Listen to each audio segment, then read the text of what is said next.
It has long been my habit to preserve certain records of my friends' remarkable investigations which, for one reason or another, never found their way into public circulation. Some involved matters so delicate that publication would have injured innocent reputations. Others touched upon affairs of state, while a select few contained circumstances so singular that neither Holmes nor I believed the public prepared to receive them. The adventure which I now place before the reader belongs to the latter class. Looking back across the years, I have often reflected that had Sherlock Holmes not accepted the case upon that bleak November morning, an innocent man would almost certainly have died upon the gallows, while the true architect of one of London's most ingenious crimes would have lived out his days as an honoured gentleman.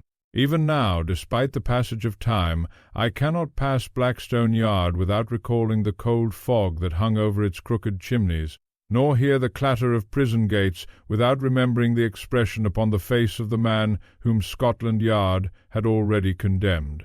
His name was Edwin Mercer, and every piece of evidence declared him guilty, every piece save one. The morning in question opened with one of those heavy London fogs which seem less a condition of the atmosphere than a living creature creeping silently through every crack and alley. Baker Street itself had almost disappeared beneath a veil of grey. The lamps burned weakly, although the hour was already approaching 10. Mrs. Hudson had just served breakfast. Holmes lounged in his dressing-gown upon the sofa, violin across his knees, while I occupied my usual chair beside the fire with that morning's Daily Telegraph. Our rooms possessed the comfortable disorder that invariably accompanied periods between investigations. Chemical apparatus crowded the mantelpiece, newspapers lay in precarious stacks, Persian slippers concealed tobacco, and unanswered correspondence decorated the mantel as though intended for permanent exhibition. Holmes appeared half asleep. Experience had taught me that appearances where my friend were concerned could be profoundly deceptive. Without looking in my direction, he observed quietly, "You have skipped the foreign news entirely, Watson." I lowered my newspaper.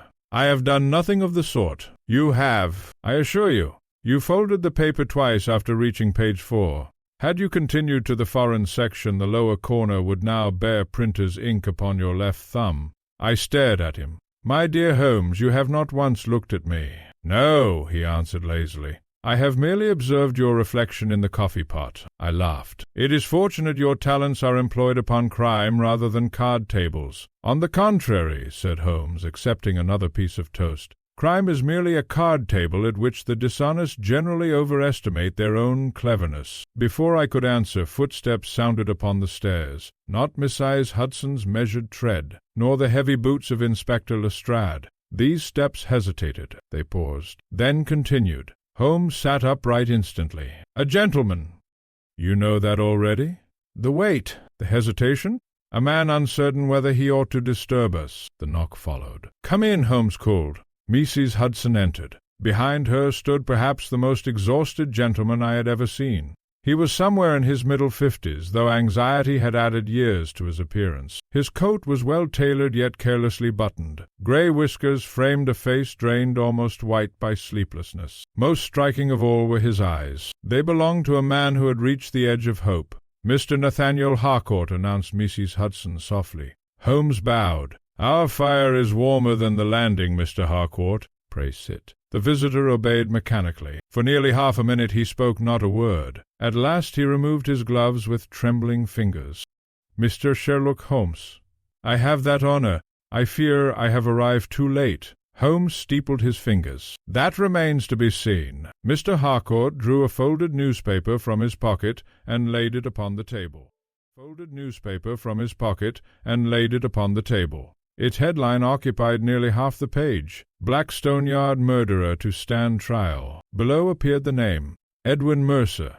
Holmes read only the first paragraph before setting the paper aside. "You believe Mercer innocent?" The gentleman blinked. "How could you possibly? You came to me rather than Scotland Yard.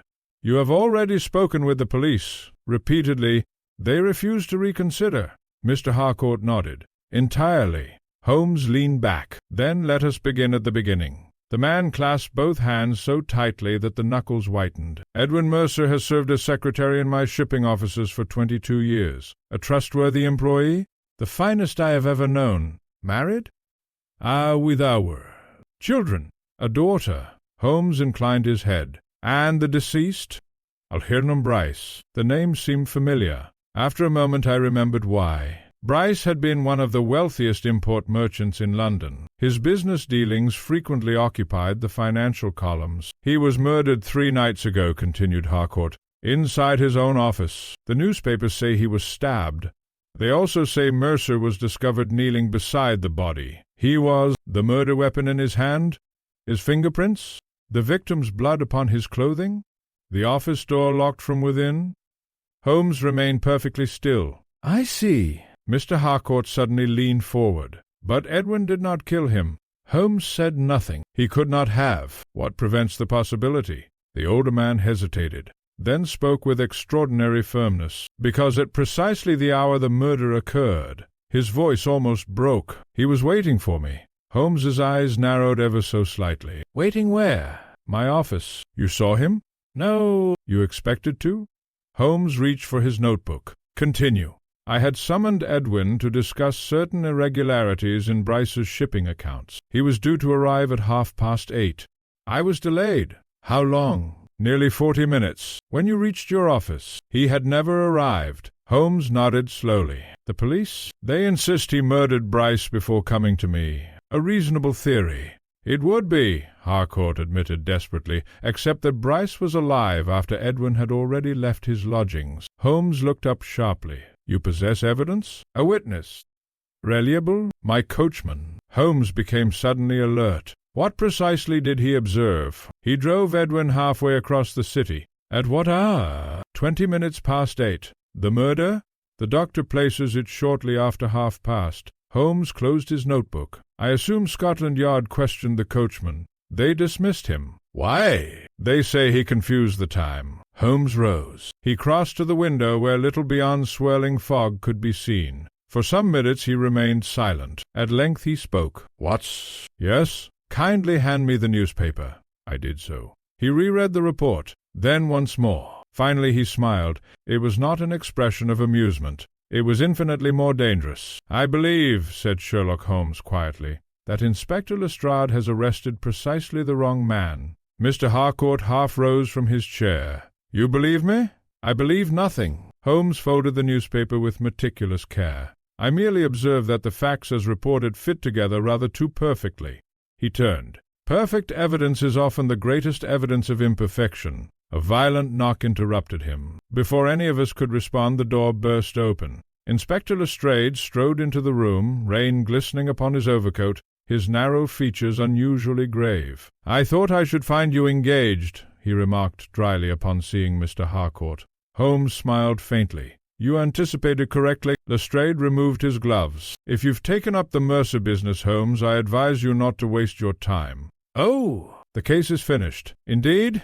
"The Crown has everything." He began counting upon his fingers. "Motive, opportunity, the weapon, the witnesses, the blood, the locked room." He looked directly at Holmes. "And this morning—" He paused just long enough to command every eye in the room. Mercer confessed. Silence descended upon Baker Street. Even Mr. Harcourt seemed unable to breathe.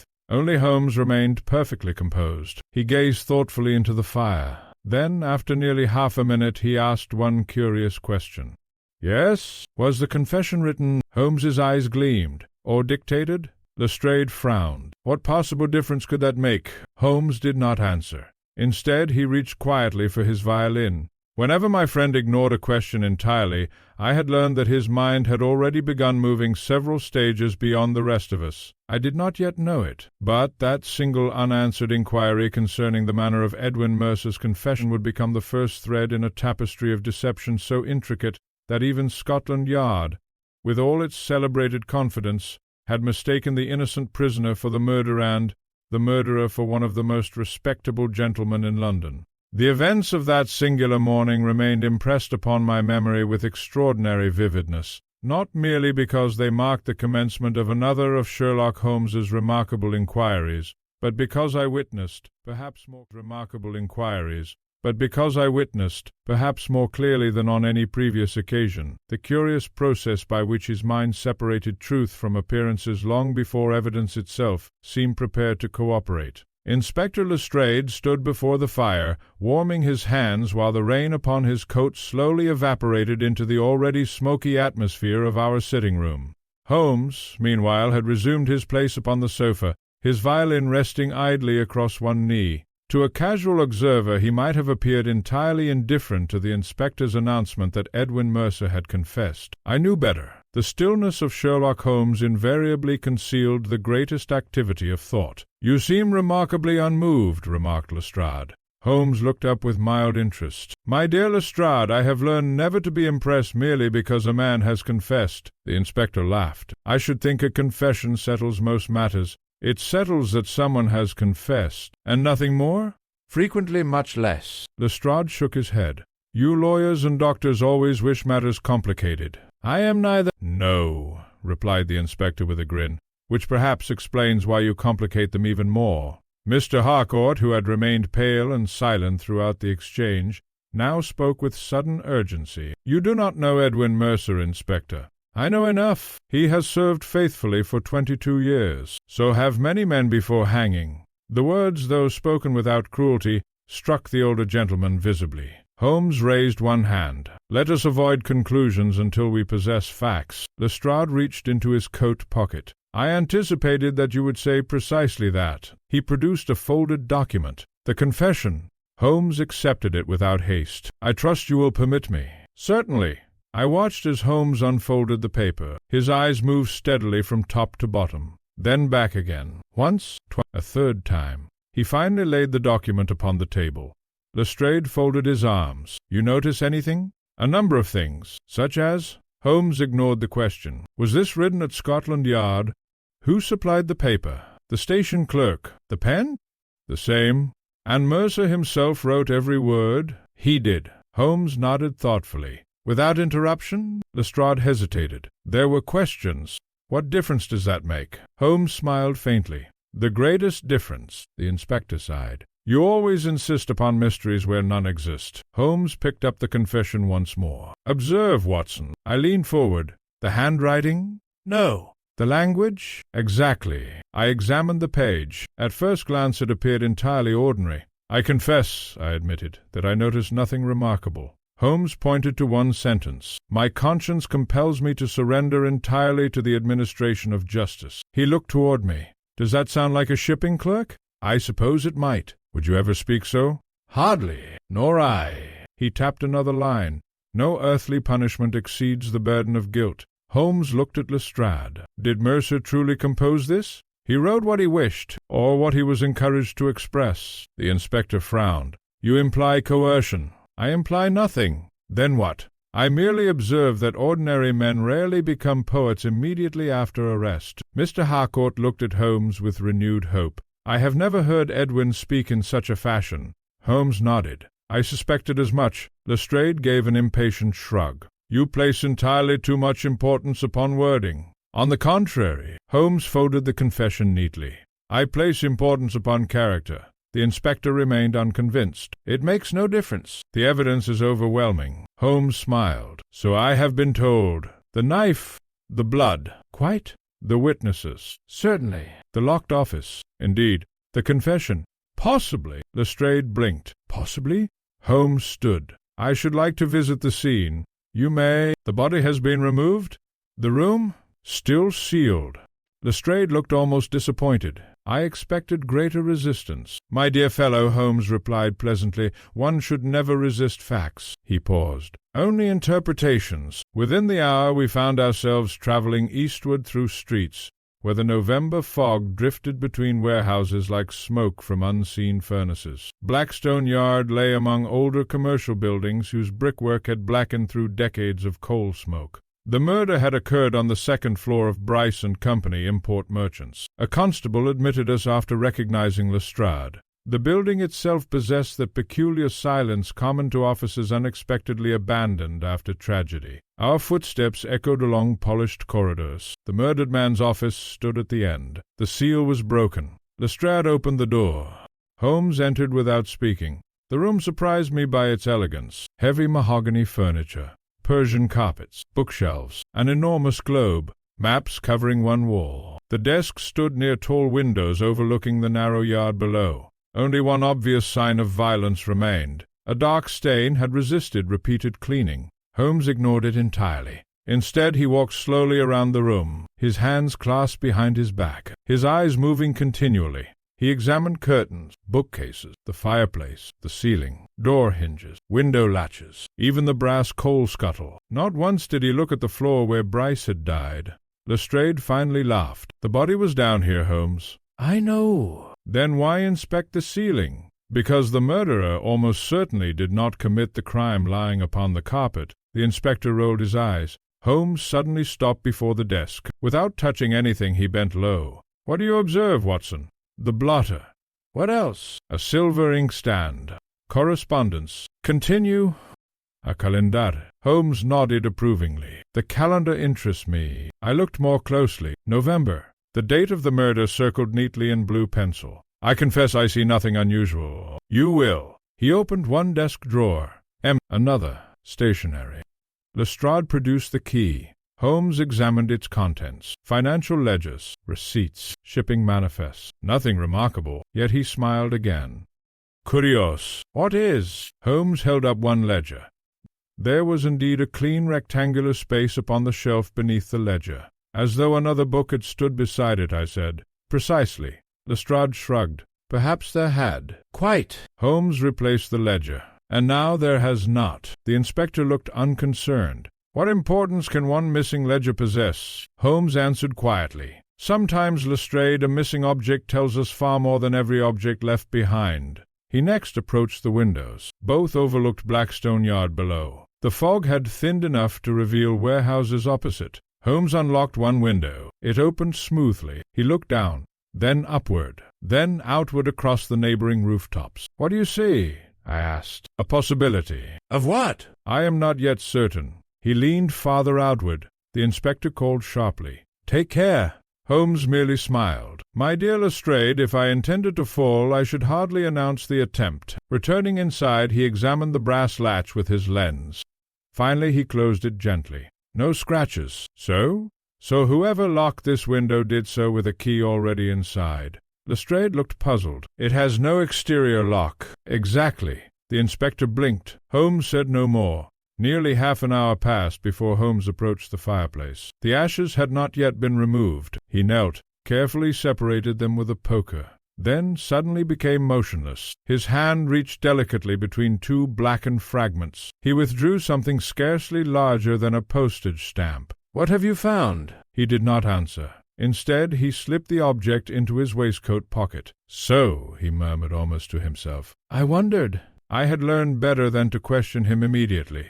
Whenever Holmes concealed a discovery, it was because he feared even my innocent expression might betray knowledge to an observant adversary. It remained one of the few habits of his that invariably irritated me. Lestrade noticed. "What was it?" "Nothing of consequence." "You found something." "A trifle." "What?" Holmes smiled pleasantly. "My dear Inspector, if it truly proves a trifle, I shall gladly show it to you. And if not?" Holmes picked up his hat. "Then I shall first determine why someone attempted so carefully to destroy it." For the briefest instant I thought I detected disappointment upon Lestrade's face. It vanished almost immediately. Yet Holmes had seen it. I knew he had, for as we descended the staircase he whispered so softly that only I could hear. "Watson." "Yes?" That only I could hear. "Watson." "Yes?" "Our murderer is not merely clever. No?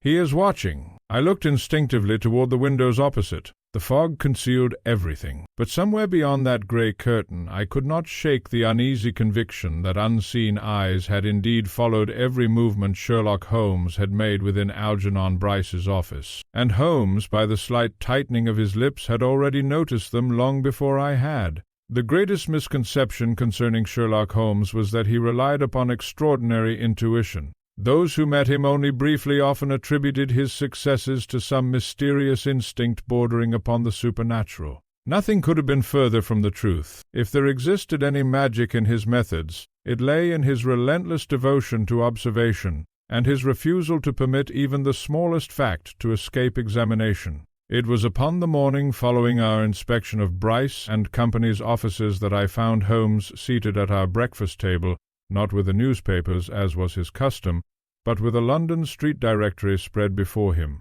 Several pages were covered in pencil marks, while a map of the eastern districts lay open beside it. He had risen before dawn. Whenever Holmes voluntarily abandoned sleep, I knew his thoughts had reached an unusual degree of activity. "You are early," I observed. "So is our murderer.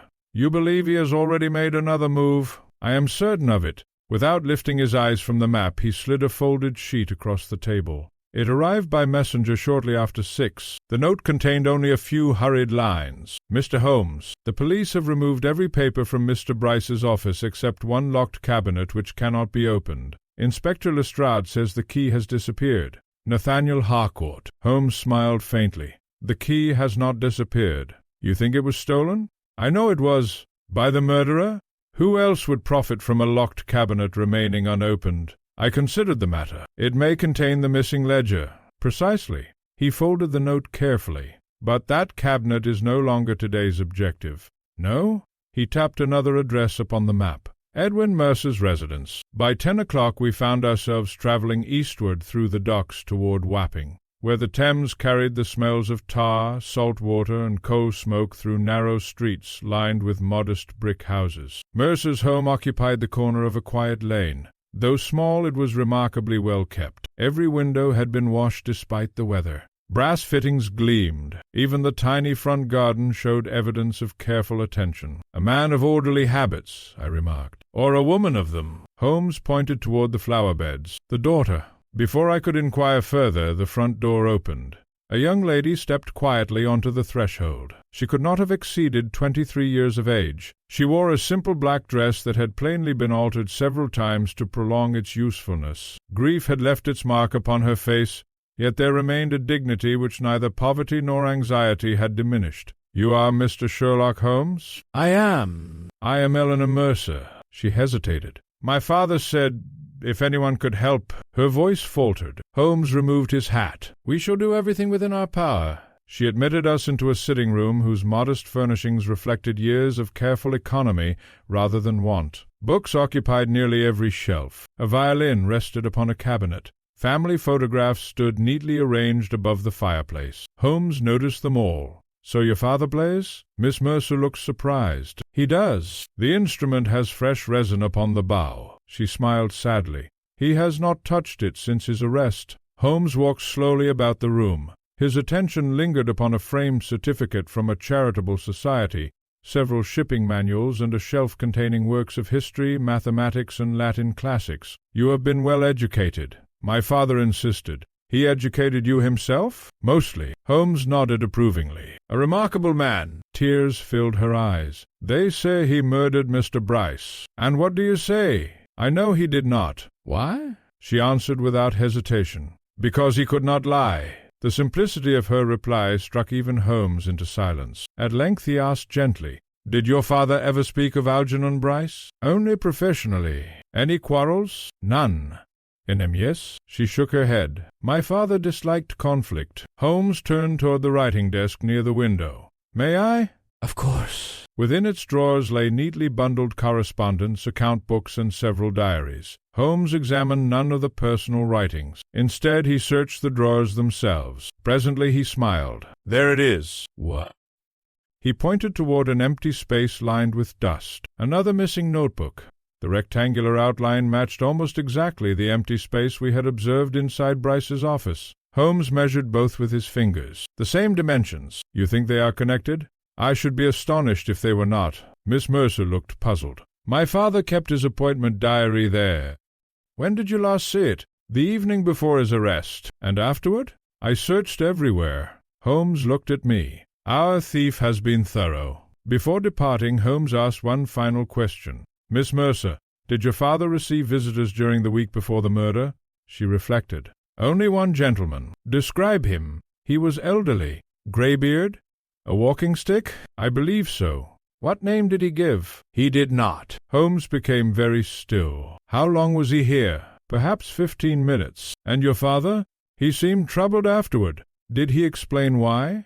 "No." Holmes thanked her, and we took our leave. Outside I immediately said, "You think the visitor important. I think he never existed." I stopped in the middle of the pavement. What do you mean? The beard existed. The walking stick existed. The elderly gentleman did not. Realization dawned upon me. A disguise? Holmes nodded. Our murderer enjoys theatrical methods. We had proceeded scarcely half a mile when Holmes suddenly halted beside a tobacco shop. Without explanation, he crossed the street and entered. 5 minutes later, he emerged carrying nothing. What was that about? I wished to ask a question. Of the tobacconist? No. The boy sweeping the pavement. I looked back. A child? He possesses excellent powers of observation. He remembered our elderly gentleman. Excellent powers of observation. He remembered our elderly gentleman. What did he say? Holmes smiled. The beard slipped. I laughed in astonishment. You noticed that? Children often notice what adults ignore. The beard became loose for a moment, and then our elderly visitor purchased no tobacco. Odd. Very. He merely adjusted his beard while looking into the shop window. Holmes's expression became thoughtful. A vain criminal. That afternoon Holmes insisted upon visiting the prison. Lestrade, though reluctant, eventually secured permission. Edwin Mercer received us in a small interview room. The man who entered scarcely resembled the ruthless murderer described by the newspapers. He was thin, plainly dressed, with intelligent eyes now shadowed by exhaustion. Yet there remained a quiet composure about him which impressed me immediately. Holmes observed him without speaking. Mercer spoke first. I know who you are. I believe you do. I regret troubling you. Holmes tilted his head. You regret it? My daughter deserves peace. You think you cannot obtain it? Mercer smiled sadly. No. Holmes leaned forward. Why did you confess? For the first time the prisoner's calm deserted him. His fingers tightened upon the table. He stopped. Holmes waited. I cannot explain. You can. I dare not. Silence followed. Holmes removed the written confession from his pocket. You wrote this? Every word? Mercer hesitated. Holmes's eyes never left his face. You are an educated man. I hope so. Then tell me. He tapped one sentence lightly. When, in ordinary conversation, have you ever used the phrase administration of justice? Mercer's head lifted sharply. A flicker of surprise crossed his features. You notice? I notice everything. The prisoner closed his eyes. When he opened them again, there was something approaching relief. I wondered whether anyone would. Holmes leaned closer. Who dictated the confession? Mercer's face became pale. I cannot answer, because you fear someone. No reply. Someone outside these walls. Still silence. Holmes rose. I shall ask only one final question. Mercer looked up. When you were found beside Bryce's body, yes? Why were you holding the knife? For several seconds the prisoner simply stared at Holmes. Then, in a voice scarcely above a whisper, he uttered words that chilled me more than any confession could have done.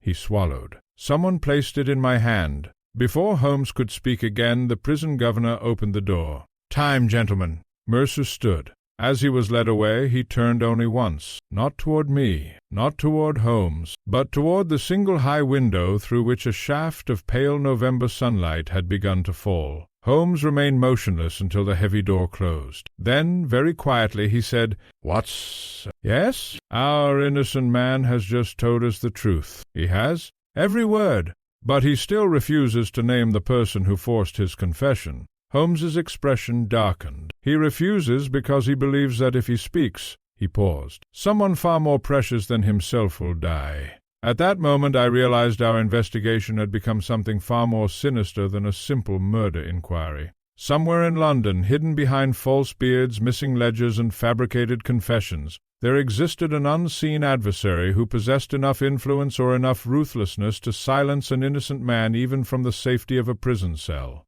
And Sherlock Holmes had only just begun to uncover the first layer of that carefully constructed deception. When I have been asked in later years whether Sherlock Holmes ever entertained doubts concerning his own conclusions, I have always replied that he doubted everything save the evidence itself. It was not certainty that distinguished him from ordinary investigators, but his willingness to question even the conclusions which appeared beyond dispute. The morning after our visit to Newgate Prison found Holmes in one of those curious moods of restrained activity which invariably preceded an important development. He had neither touched his violin nor indulged in his accustomed experiments upon tobacco ash. Instead, he sat before the fire with 3 sheets of foolscap arranged side by side upon the carpet. Each contained a list. One bore the title Facts, another Assumptions, the third Unknowns. I had often seen Holmes employ this singular method when confronted with a particularly intricate affair.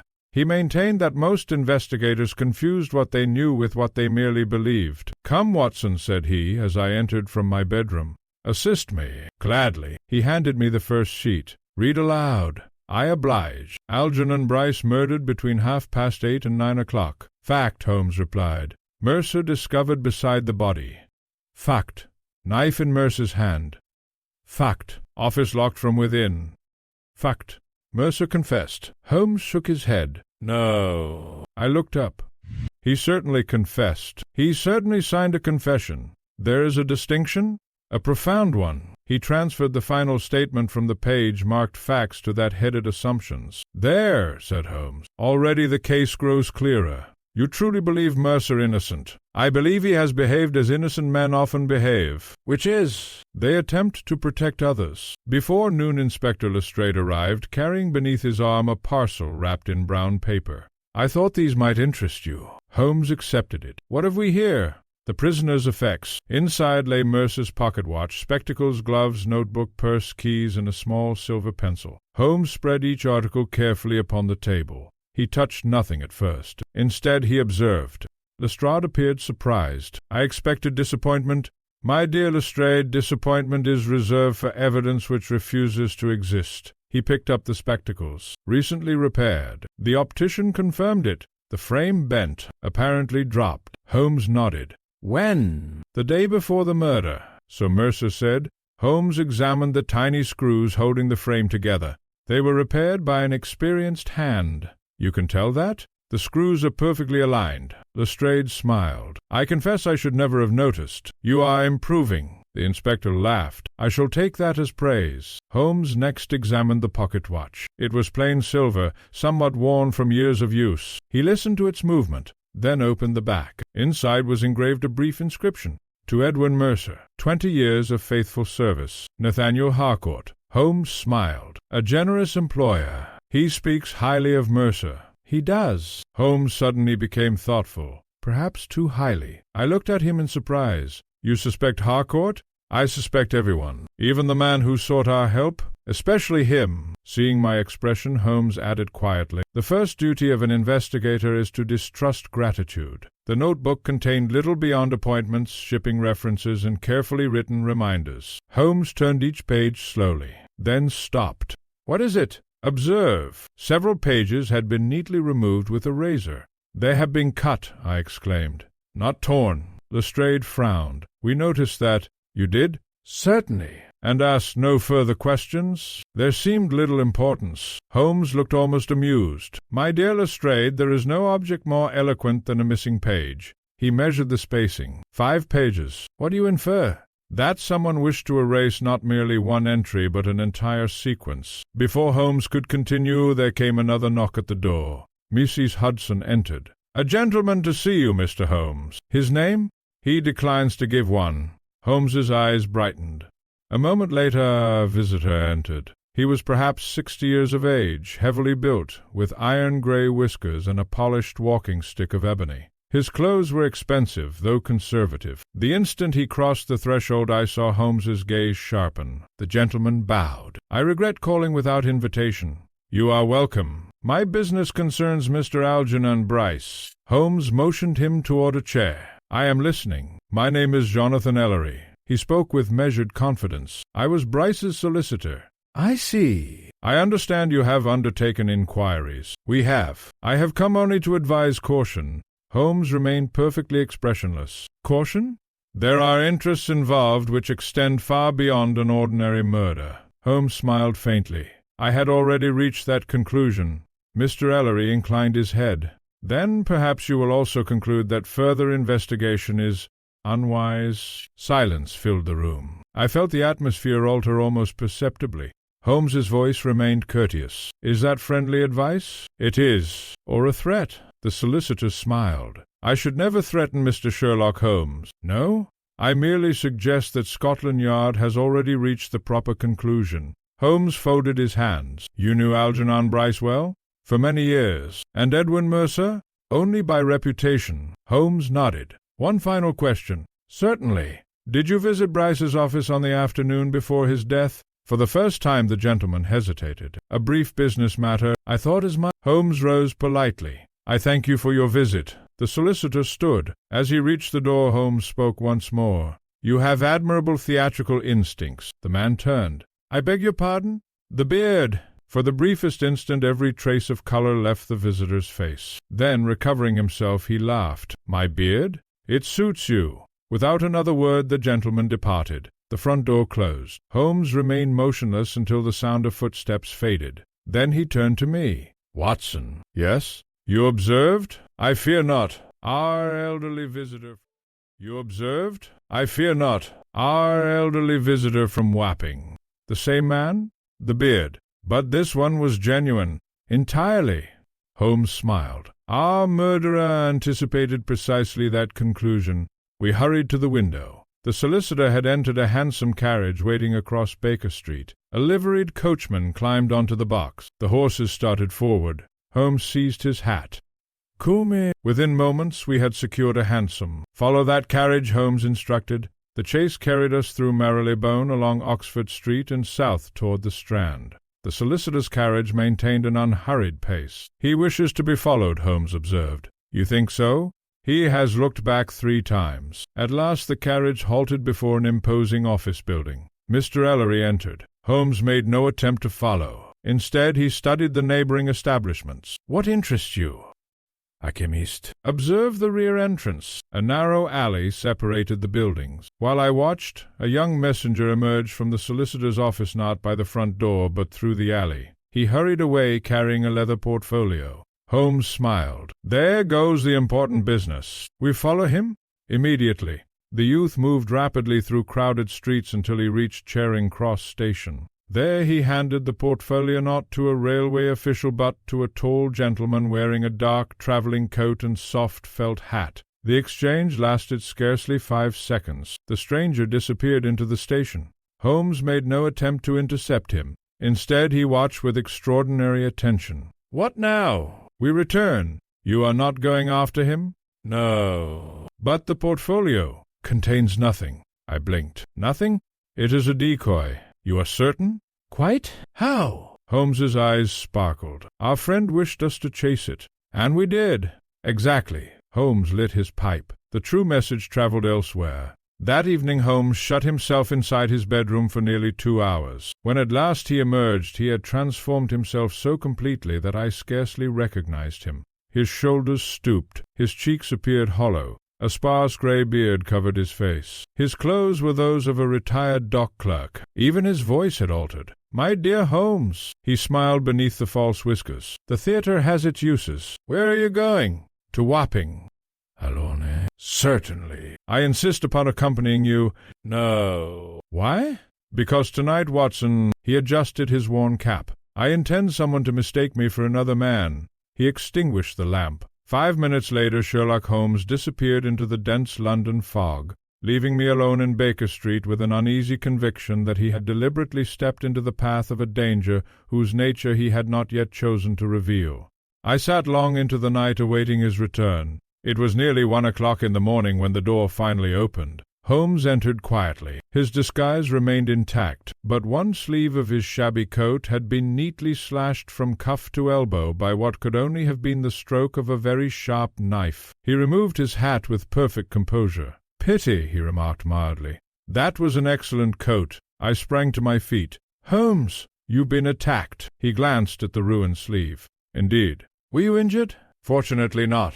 He reached into his pocket and withdrew a small object wrapped in a handkerchief. "What is that?" "The reason someone attempted to kill a harmless old dock clerk." He unfolded the cloth. Resting in the center lay a tiny brass key no larger than the last joint of a man's little finger. Holmes looked at it thoughtfully, then uttered the words that kept me awake until dawn. "My dear Watson." "Yes?" "I rather believe—" He turned the key over in the lamplight. "We have just found the key to Bryce's locked cabinet. There are occasions in every investigation when the discovery of a single object alters not merely the direction of inquiry, but the very nature of the mystery itself. Such moments are rarely dramatic. There is no flash of revelation, no triumphant declaration. Instead, the investigator experiences a quiet certainty that the landscape before him has shifted, though the mist has not yet lifted sufficiently to reveal its new contours. The little brass key which Sherlock Holmes laid upon our breakfast table the following morning was one such object. I had scarcely slept. Holmes, by contrast, appeared refreshed,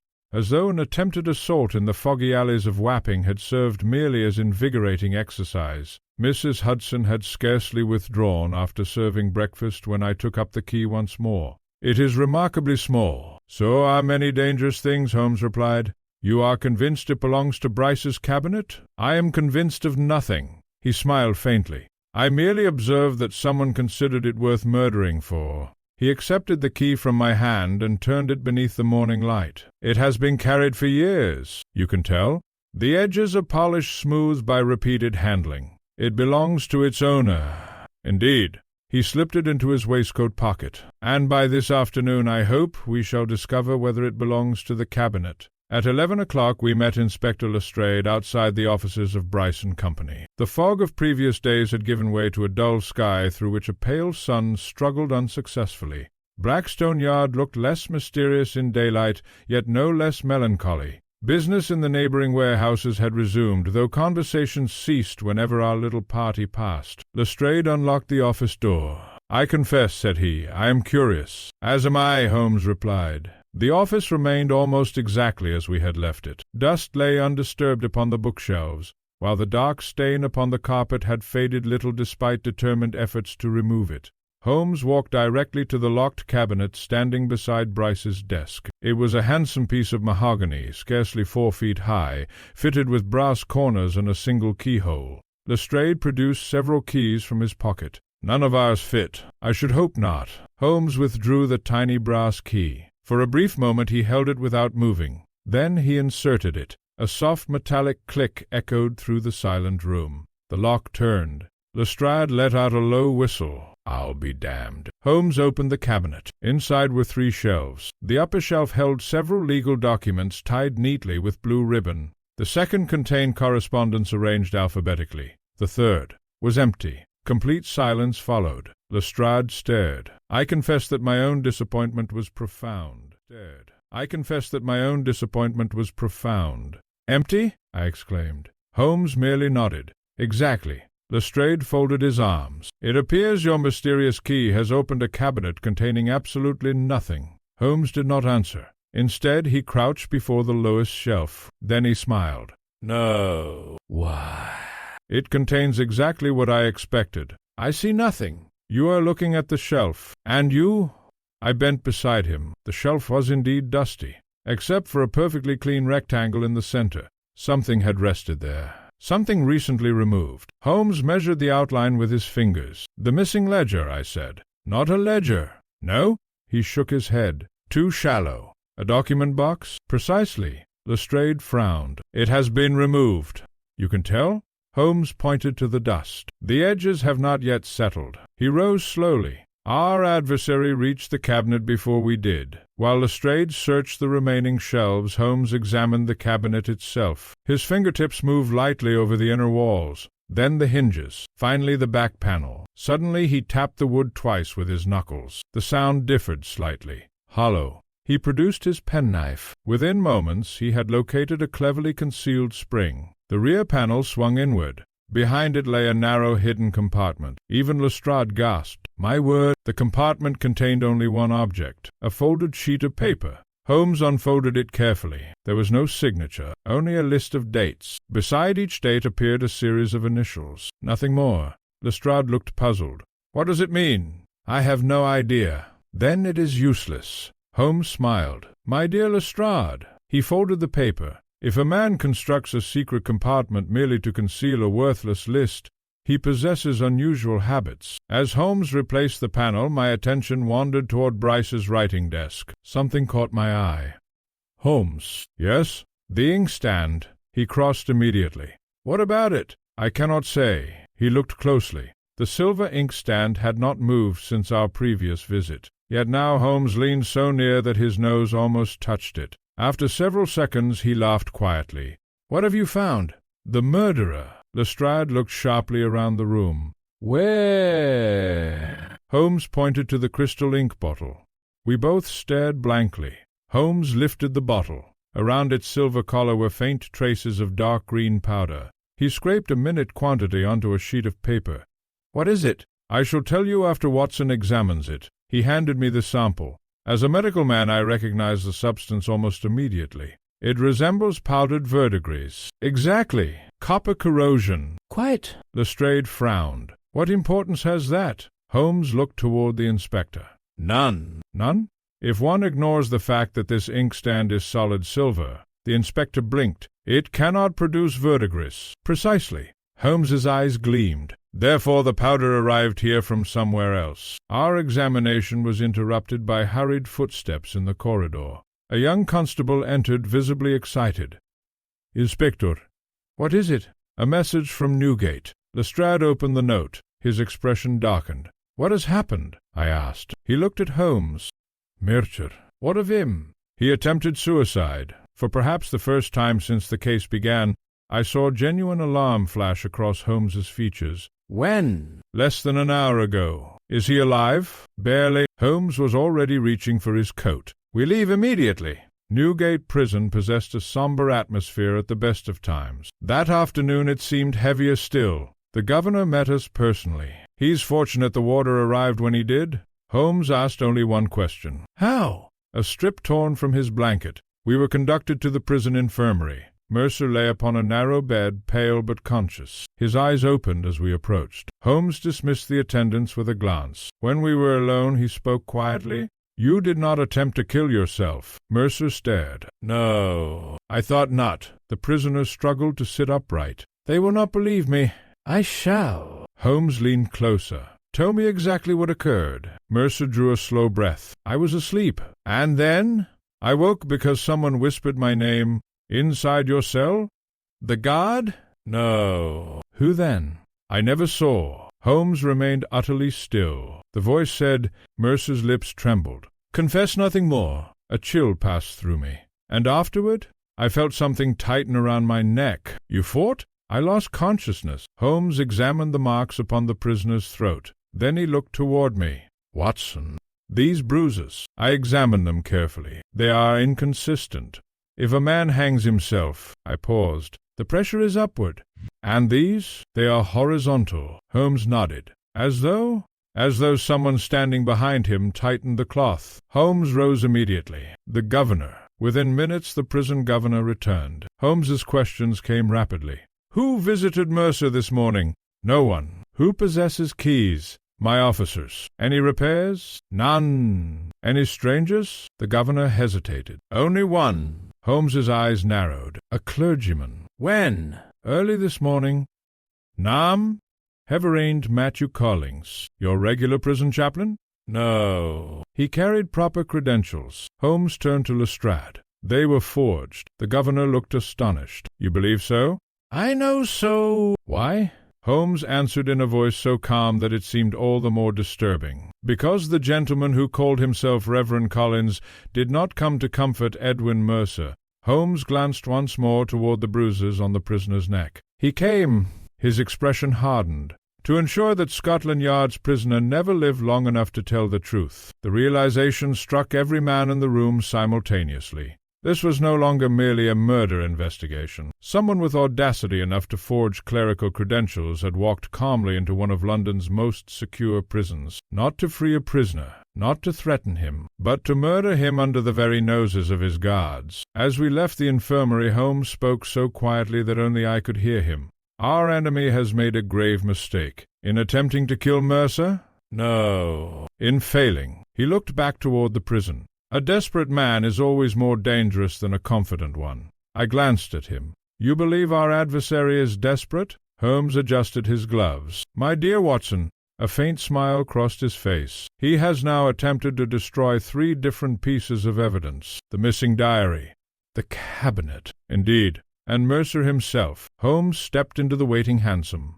There is only one reason why an intelligent criminal destroys evidence with such increasing haste. What reason? He looked out through the carriage window toward the prison gates. Because somewhere, he said softly, one piece still survives. There are crimes which reveal themselves by violence, and there are others which betray themselves through excessive caution. Sherlock Holmes once remarked to me that a criminal who attempts to erase every trace of his actions often leaves behind a pattern more revealing than the evidence he destroys. It was on the morning after the attempt upon Edwin Mercer's life that this observation acquired a significance which neither of us fully appreciated at the time. The fog had returned. It drifted through Baker Street in slow, ghostly waves, muffling the wheels of passing cabs until London itself seemed to exist behind a curtain of smoke. Holmes had been awake since before sunrise. I found him standing by the sitting-room window, a magnifying lens in one hand and the folded sheet from Bryce's hidden compartment in the other. The mysterious list of dates and initials lay upon the table. During breakfast he had scarcely spoken. Only when I had finished my coffee did he suddenly ask, "Watson, what color was the ink?" I looked at him blankly. "The ink in Mercer's confession. Black, I believe. And the entries in Bryce's appointment diary? Also black." Holmes nodded thoughtfully. "And this?" He handed me the sheet recovered from the secret compartment. For the first time I noticed it. The writing was not black. It was a deep blue. "It appears ordinary enough." "Does it?" He smiled. "Observe more closely." I lifted the page toward the light. The blue ink possessed an unusually rich tone. "It is expensive." "Exactly. Most offices use common black ink, especially commercial offices." Holmes folded the paper carefully. "Yet Bryce reserved this particular ink for one hidden document. What do you infer?" "That the writer wished to distinguish it." Before further discussion could follow, Mrs. Hudson entered carrying the Morning Post. Among the letters was one addressed simply, "Mr. Sherlock Holmes." No stamp, no postmark. Someone had delivered it by hand. Holmes examined the envelope before opening it. The same paper. As what? Mercer's confession. He broke the seal. Inside lay a single sheet. The message contained only one sentence. "You have already seen more than is healthy. Leave the dead buried." There was no signature. I looked at Holmes. "Certainly." He passed the page to me. "Anything familiar? The handwriting?" No. "The ink?" I compared it with the hidden document. "My word, it is identical. The same Holmes nodded. "Our anonymous correspondent possesses very expensive tastes." He slipped both papers into separate envelopes. A fortunate mistake. By midday we were once again in the company of Inspector Lestrade. The inspector had spent the previous evening attempting to discover the identity of the supposed Reverend Matthew Collins, without success. The credentials were excellent, he admitted. The name? Non-existent. Holmes seemed unsurprised. Adversary prepares thoroughly. Lestrade sighed. "I begin to suspect we pursue a ghost." Holmes smiled. "No." "A very careful man. Our destination that afternoon was not Blackstone Yard, but the offices of Bryce's solicitors. Jonathan Ellery received us with impeccable courtesy. His spacious office overlooked Lincoln's Inn Fields. Law books lined every wall. Everything about the room suggested order, prosperity, and respectability. "Mr. Holmes," said he pleasantly. "Inspector." "Gentlemen." Holmes accepted the offered chair. "I regret disturbing your work." "Not at all. I wish only to clarify one or two matters." Ellery smiled. "I shall assist if I can." Holmes's questions appeared almost casual. "You acted for Mr. Bryce for many years?" "Nearly 15. "You prepared his contracts?" "Most of them." "His will?" "His private correspondence, when requested." Holmes nodded. "You wrote frequently in blue ink." The solicitor's smile vanished almost imperceptibly. "I prefer it." "So I observed." Upon the desk stood an elegant crystal ink bottle filled with the identical deep blue ink. Holmes admired it openly. "A fine color. It is imported. Not commonly available?" "No." "From where?" "A stationné in Paris." Holmes seemed genuinely interested. "Remarkable." The conversation drifted to other matters.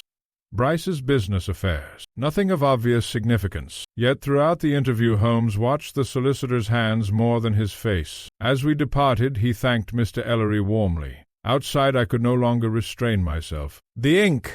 "It matches." "It does." "Then surely—" Holmes shook his head. "Not yet. You think someone else may possess the same ink?" I think someone wishes us to believe precisely what we have just observed.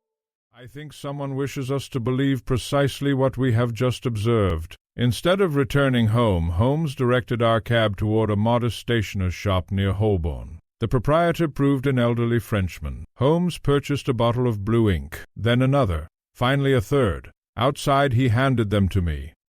Compare. To my astonishment, all three were virtually identical, so Ellery spoke truth. Indeed, the ink is imported, and sold throughout London. Holmes smiled. Our first conclusion was far too convenient. That evening, while Holmes occupied himself with chemical experiments, I undertook a careful examination of Mercer's notebook. The missing pages continued to trouble me. At length I noticed something peculiar.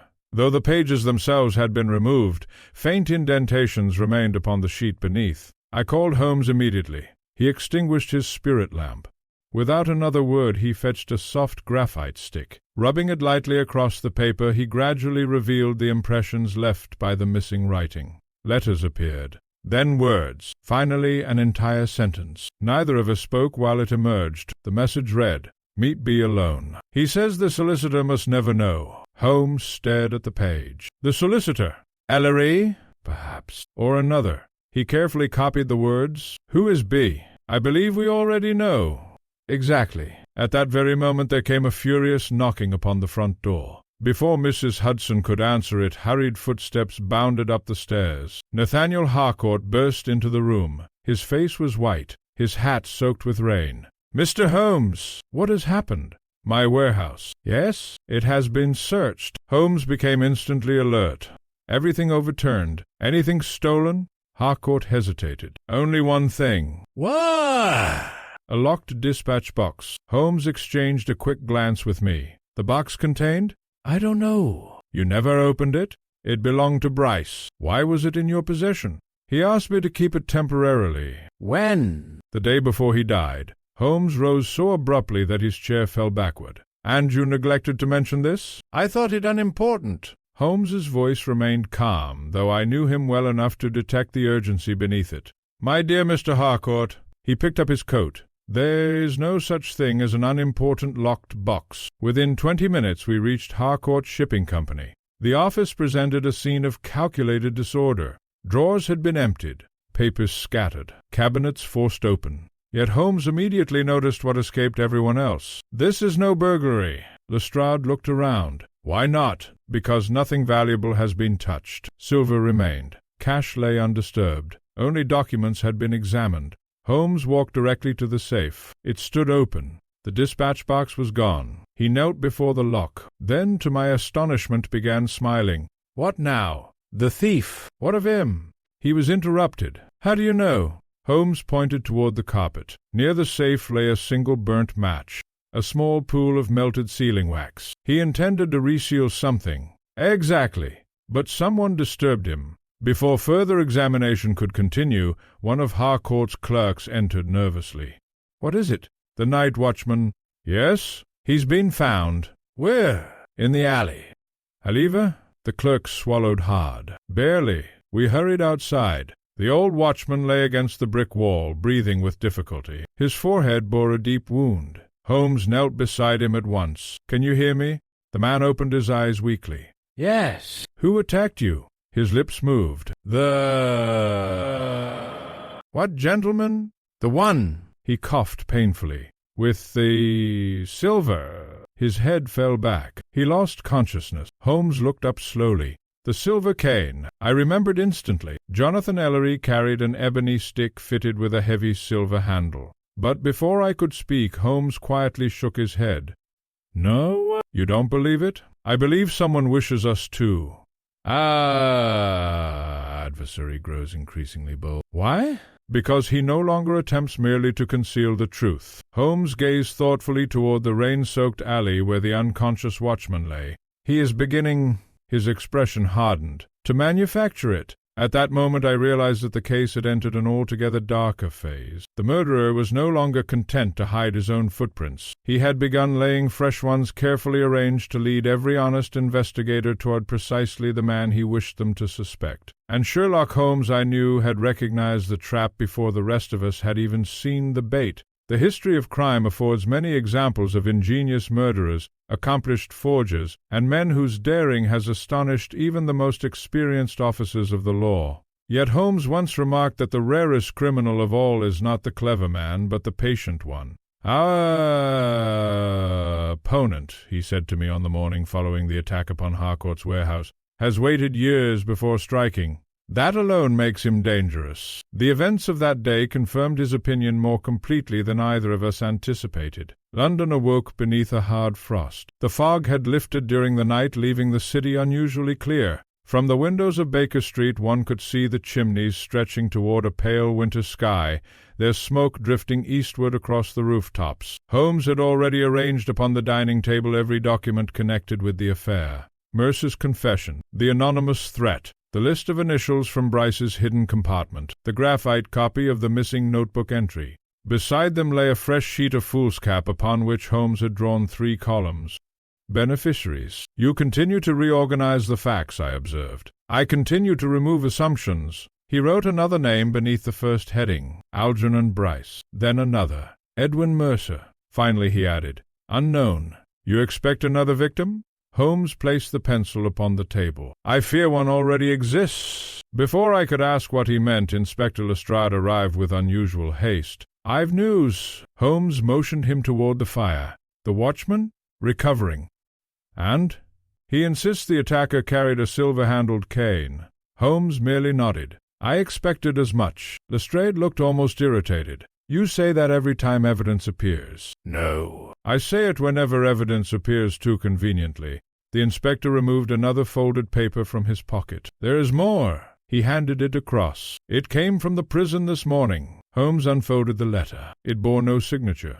Only one sentence. "The next man will not survive." The handwriting matched the previous anonymous warning exactly. Blue ink, the same expensive paper, the same careful penmanship. Holmes read it twice, then quietly placed it beside the earlier letter. Our correspondent grows impatient. Instead of discussing the threat, Holmes surprised us both by asking Lestrade an entirely different question. "How many officers guarded Mercer last night?" 4. "They remained together?"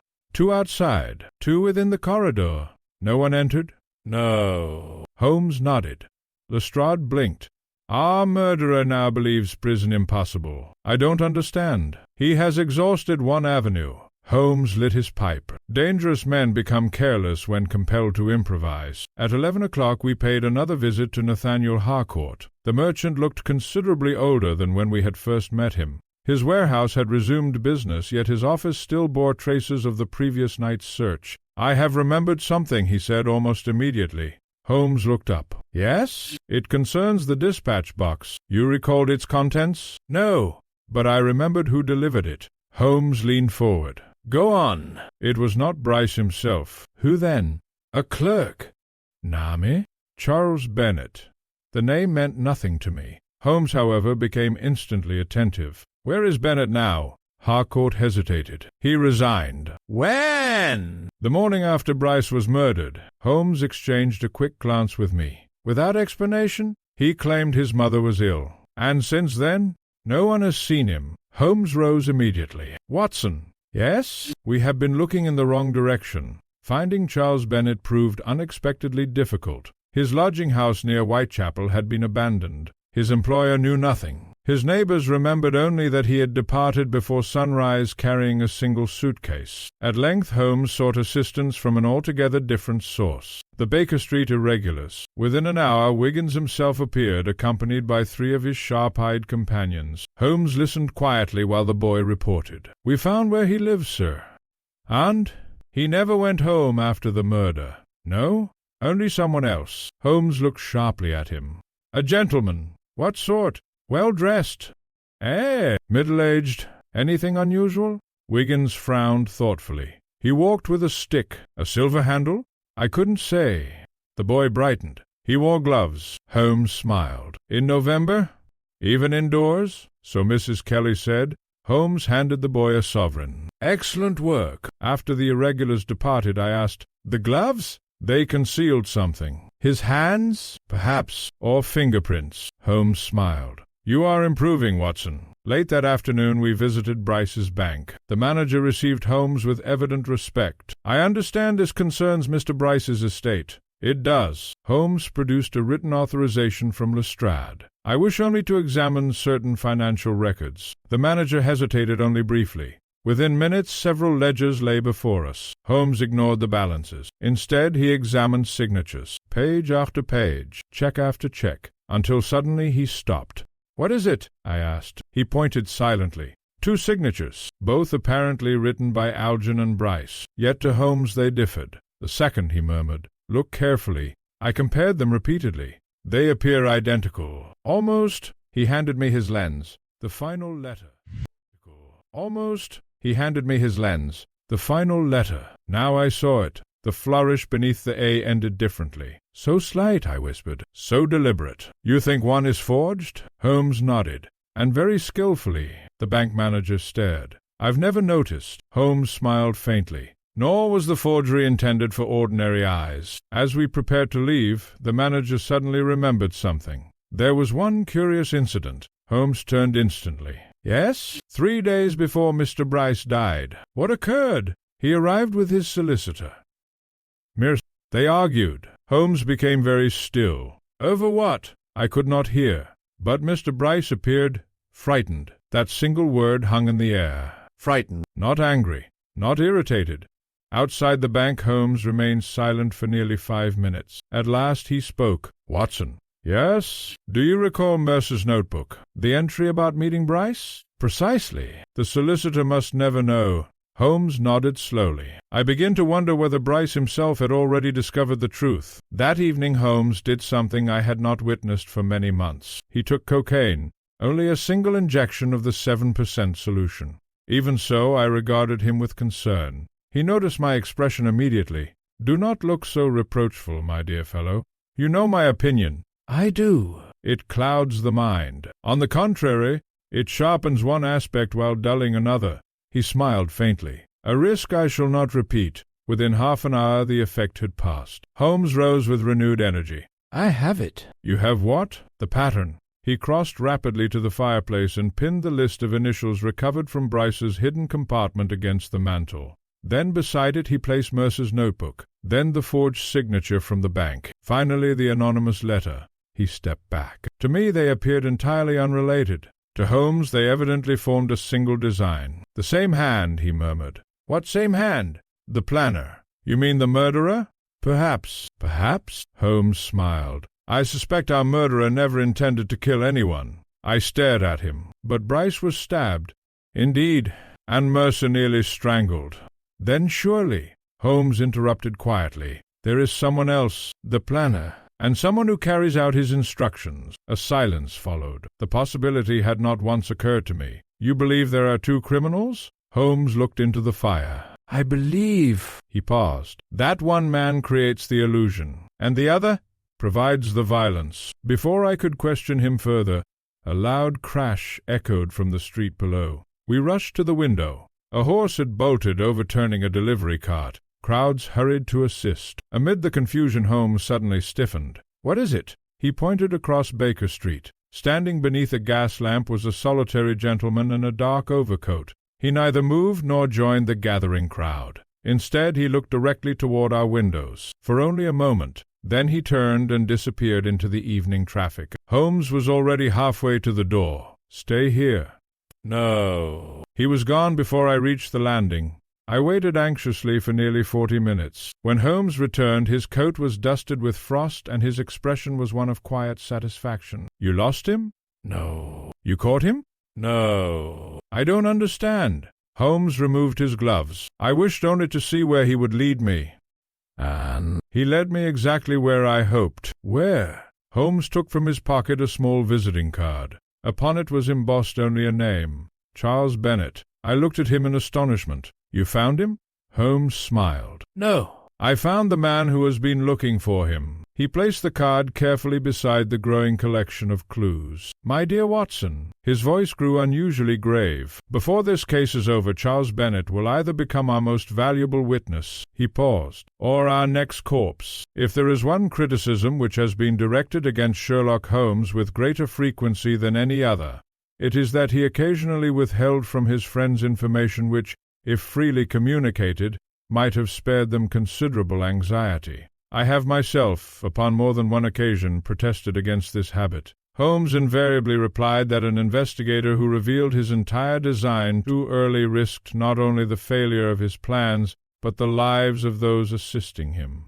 The events which followed proved, to my lasting discomfort, that he was entirely correct. The morning after Holmes returned with Charles Bennet's visiting card, I found him already dressed for the day. To my astonishment, however, he bore little resemblance to himself. His clean-shaven face had disappeared beneath a neatly trimmed grey beard. A pair of gold-rimmed spectacles altered the shape of his features. His shoulders stooped slightly, while his usually energetic stride had become the measured gait of a prosperous gentleman well advanced in years. "You intend another disguise." He adjusted his cravat before the mirror. "Several. You have discovered Bennet's whereabouts. I believe I have discovered who is searching for him, and that is our planner.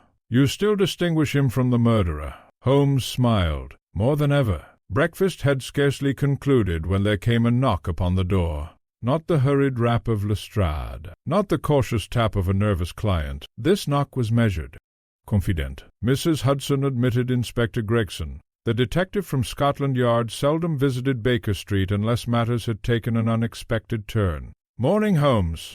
The inspector accepted a cup of coffee before speaking. "I've come because Lestrade refuses to." Holmes raised an eyebrow. "Oh? He says you're chasing shadows. And your opinion?" "I think someone has frightened him." Holmes leaned forward. Gregson lowered his voice. "3 witnesses have changed their statements." When? "Voluntarily? They insist they remembered things incorrectly." Holmes became very still. "The coachman? The warehouse porter?" "Also. And the bank clerk." I exchanged a glance with Holmes. Every witness who had favored Mercer's innocence had suddenly altered his evidence. "Interesting," Holmes murmured. Gregson continued. "They now agree that Mercer seemed agitated before the murder."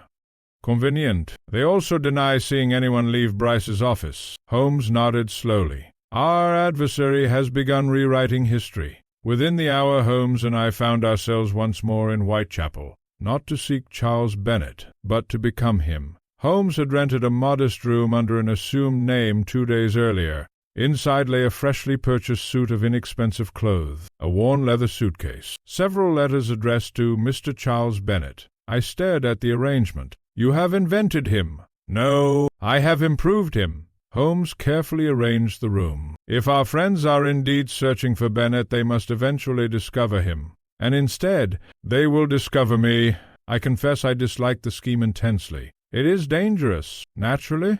What if they recognize you?" Holmes smiled. "They have never met Bennet." For the next 3 days Holmes vanished entirely. He left Baker Street each morning before dawn. He returned long after midnight, often in different disguises, sometimes as a dock clerk, sometimes as an insurance agent, once as a shabby bookseller whose stoop and nervous cough deceived even Miss Hudson. Despite my repeated questions, he revealed almost nothing. Only on the 4th evening did he finally speak. "It has begun." "What has?" "The bait has been taken." At precisely 9 o'clock there came a quiet knock upon the door of Holmes's rented lodging. We watched through a narrow crack. A neatly dressed messenger stood outside carrying a sealed envelope. "Miss Bennet?" Holmes answered in an altered voice. The messenger handed over the letter. No reply required. He departed immediately. Holmes waited until the footsteps faded, then opened the envelope. Inside was a single card. "You know too much. Leave London tonight." No signature. The familiar blue ink. Holmes smiled. "He believes Bennet is alive. He has taken the bait. Perfectly." Rather than obey the warning, Holmes spent the following day walking openly through Whitechapel in his assumed identity. Several times I noticed unfamiliar faces watching him. A man reading a newspaper too attentively. A flower seller who never sold a single flower. A gentleman polishing spectacles beneath the same doorway for nearly half an hour. Holmes noticed them all. 3 watchers. "You counted?" "I counted 4. "Where?" He nodded toward a passing hansom. "The driver?" I had not even looked. That afternoon Holmes deliberately entered a public house, the Black Anchor. He remained scarcely 10 minutes. Upon emerging he appeared almost amused. "What happened?" "I have just informed half the East End that Charles Bennet intends to sail for France tomorrow." "You told them?" I allowed them to overhear. You expect the story to spread. I depend upon it. That evening Holmes finally revealed a portion of his reasoning. Our enemy has made one fatal mistake. Which is? He believes information can be destroyed. By killing witnesses? Exactly. Holmes lit his pipe. But he has forgotten that frightened men often leave copies. You think Bennett copied something? I am certain. What?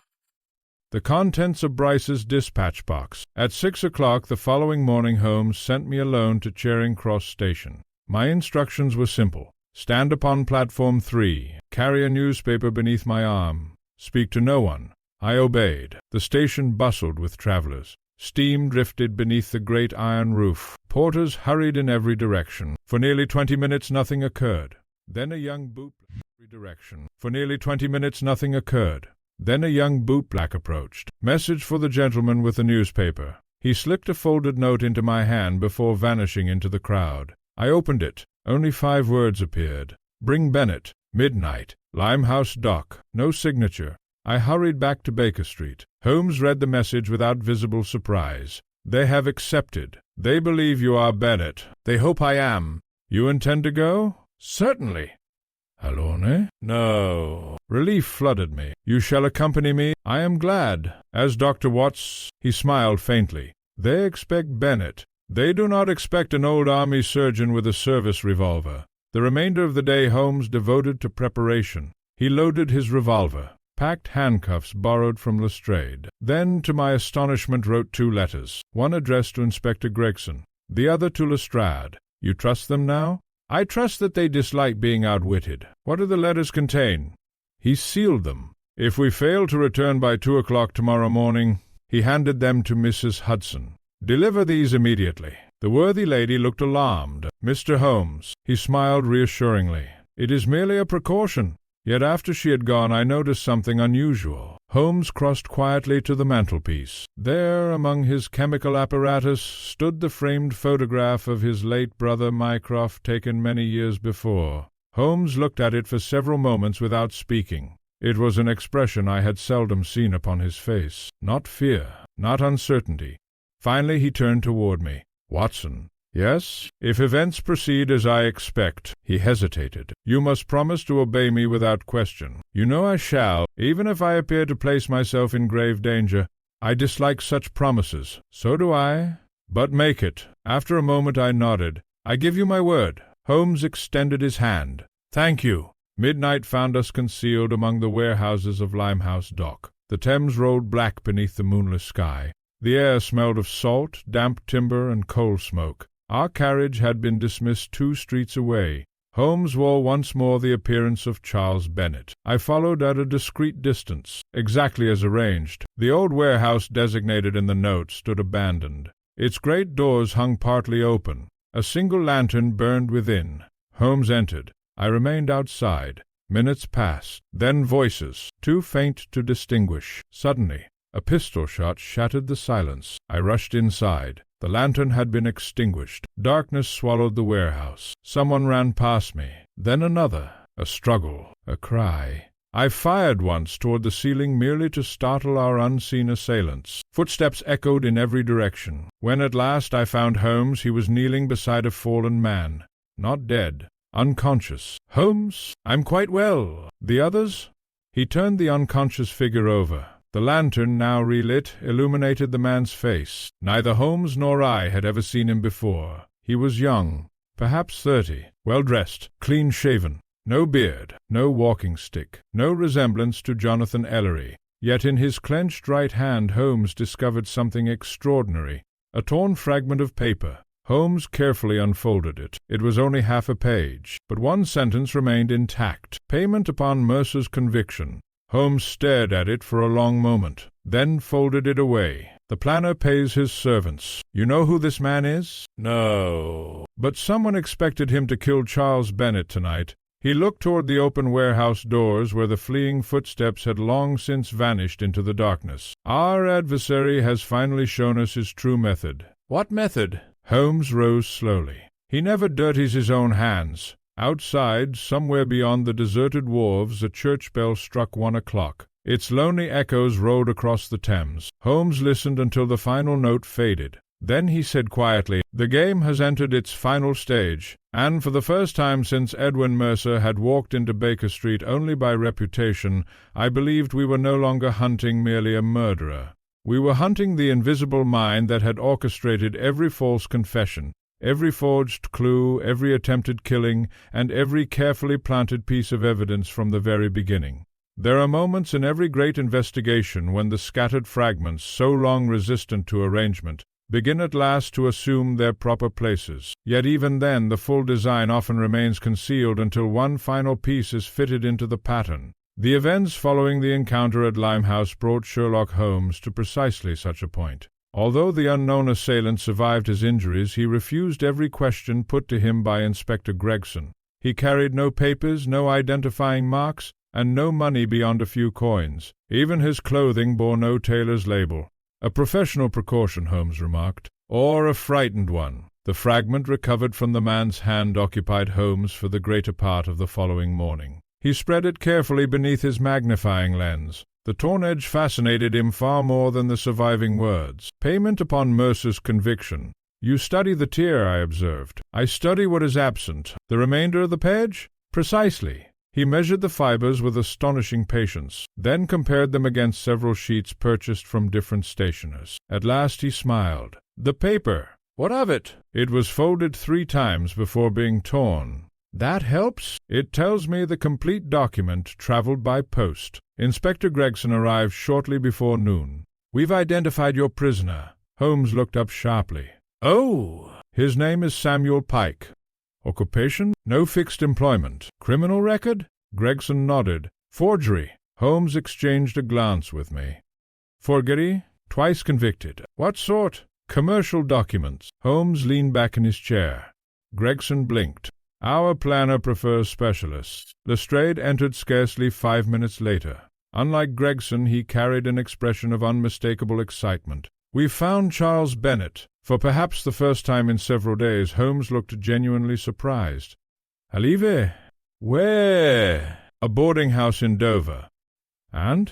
"He claims he's been hiding." Holmes rose immediately. "We leave at once." The journey to Dover occupied most of the afternoon. Bennet proved younger than I had imagined. He possessed the nervous manner of a respectable clerk suddenly thrust into circumstances far beyond his experience. His face was drawn. His hands trembled continually. Holmes observed him quietly before speaking. "You expected us." Bennet nodded. "I knew you would come." "Why run?" "I thought they'd kill me." "They?" "The men who murdered Mr. Bryce." Holmes remained silent. After several moments Bennet continued. "I never meant to become involved. What was your position?" "I copied correspondence." "For Bryce?" "You discovered something?" The young man swallowed. "I wasn't supposed to." Holmes leaned forward. "What?" Bennet hesitated, then looked toward the closed door as though fearful someone might be listening. "Mr. Bryce kept 2 sets of books." "The missing ledger?" "No." Holmes's eyes narrowed. "There was another?" Bennet nodded slowly. "A private ledger." "Where?" "He never kept it in the office." "Then where?" "In his home." Holmes became utterly still. "You are certain?" "I delivered it twice." This single revelation transformed the entire investigation. Every search had centered upon Bryce's office. No one, not even Scotland Yard, had searched the murdered man's private residence with comparable thoroughness. Holmes rose immediately. "We return to London." Bryce's house stood in Kensington, a handsome Victorian residence overlooking a quiet square. The police had sealed the premises after the murder. Lestrade obtained entry without difficulty. The servants had long since departed. Dust already gathered upon the furniture. Holmes ignored the drawing-room, the library, the dining-room. Instead, he climbed directly to the study on the first floor. "You've been here before?" I asked. "No." "Then how?" "He conducted business." "And?" "Business follows habit." The study reflected Bryce's personality more clearly than his office had. Bookshelves lined every wall. Maps covered a large writing table. A heavy safe occupied one corner. Holmes examined it carefully. Unlocked. No ledger. "No." He crossed instead to an ordinary bookcase. I saw nothing unusual. Holmes removed a complete row of books. Behind them appeared a narrow wooden panel, a concealed compartment. Lestrade let out a low whistle. "Another one?" Holmes pressed gently. The panel opened. Inside rested a leather-bound volume, nothing else. Holmes lifted it with unusual care. Upon the cover, embossed in fading gold, appeared only 3 letters, P.L. "What does that stand for?" I asked. Holmes smiled. "We are about to discover." The ledger contained no financial accounts. Instead, it listed names, dozens of them. Beside each name appeared sums of money, datus, and initials. Holmes turned the pages rapidly, then stopped. The name read, Mercer. Nothing. No payment. Only a single line. Refused. Holmes's expression changed. "Remarkable! What does it mean?" "I believe—" He turned several pages farther. There appeared another entry. Charles Bennet. A payment. Then another. Another. Holmes closed the ledger. "It is not a financial record." What then? "A record of corruption." Lestrade looked puzzled. "You mean bribery?" "Exactly." Holmes reopened the volume. "Bryce kept careful account of every man he attempted to buy. And Mercer refused. So it appears. What was Bryce purchasing?" Holmes did not answer immediately. Instead, he pointed toward the initials at the head of each page. P.L. "They are not the owner's initials." "No? They are the title." "What title?" Holmes spoke quietly. "Protection ledger." Before further discussion could follow, hurried footsteps sounded downstairs. A constable burst into the study. "Inspector." "What now?" "A fire." "Where?" "Bryce and Company." Holmes sprang to his feet. "The office?" "It began less than 20 minutes ago." Without another word we raced from the house. By the time we reached Blackstone Yard, flames had already consumed much of the upper floor. Fire engines crowded the narrow street. Smoke poured through shattered windows. Spectators filled every available space. Holmes pushed through the crowd with astonishing determination. "The office!" A fireman caught his arm. "You'll not go in there." "Is anyone inside?" "One man." "We don't know." Holmes looked toward the blazing windows. Then, to my horror, broke free and disappeared into the building. I followed instinctively. The smoke was almost unbearable. Burning beams cracked overhead. Holmes moved with remarkable certainty despite the choking darkness. "The archive room!" he shouted. "Why there?"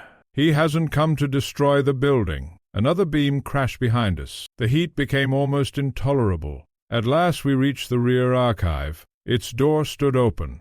A solitary figure knelt before an open cabinet. He was feeding bundles of papers into the flames. "Stop!" The man looked up. For one instant our eyes met. Then he hurled a burning ledger toward us. The smoke exploded into sparks. By the time we regained our footing, he had vanished through a rear passage. Holmes seized the half-burning ledger from the floor. "Quickly!" We escaped only moments before part of the ceiling collapsed behind us. Outside, coughing violently, Holmes laid the rescued volume upon the pavement. Much had been destroyed, yet several pages remained intact. He opened one carefully, then smiled with quiet satisfaction. "My dear Watson." "Yes?" "Our murderer has just done us an enormous favor." I stared at the blackened ledger. "It is ruined." "Only partly." "What survives?" Holmes pointed toward one surviving column. At the top appeared a heading neither of us had previously seen. Monthly payments authorized by. The remainder had burned away. Only the first letter of the signature remained, a beautifully formed capital. Holmes closed the ledger gently. "Jonathan," I whispered. He shook his head. No. "Then who?"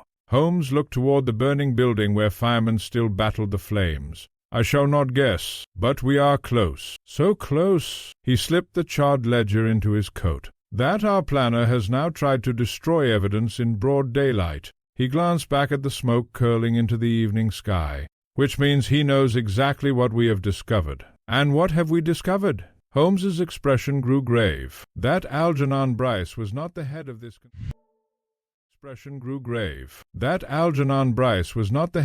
conspiracy. I felt a chill despite the heat of the fire. "He worked for someone else." Holmes nodded slowly. "And that someone—" He paused, "is beginning to panic." As we stood watching the flames consume what remained of Bryce's office, I could not escape the conviction that the case had entered its final movement. The planner who had remained hidden through forged confessions, false witnesses, planted evidence, and hired killers had finally abandoned patience. Now he was burning his own history, and Sherlock Holmes intended to read it before the last page turned to ash. There are occasions upon which Sherlock Holmes has been accused of theatricality. and I confess that, viewed without proper understanding, some of his methods might appear unnecessarily dramatic. Those who make such criticisms fail to appreciate a simple truth. Holmes never staged a scene for effect. He staged it for the criminal. He understood that there are men whom evidence cannot compel, witnesses cannot expose, and police cannot intimidate.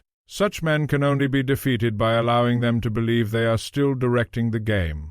The events of the next 48 hours remain among the finest examples of this principle that I ever witnessed. The fire at Bryce and Company occupied every newspaper in London. The official explanation was simple. A faulty gas fitting, an unfortunate accident. Holmes laughed outright when he read the account. Our friend has influential acquaintances. You believe the report was altered? I believe someone wished the public to lose interest immediately. He folded the newspaper, which is why we shall encourage precisely the opposite. Inspector Gregson and Lestrade arrived together shortly after breakfast. Both looked exhausted. Neither had enjoyed much sleep. The man escaped, Lestrade admitted. Quite? We've questioned every warehouse worker. And? Nothing. Holmes smiled faintly. They saw exactly what they were intended to see. Gregson laid the charred ledger upon the table. We've examined every surviving page. Holmes nodded. So have I. You found something?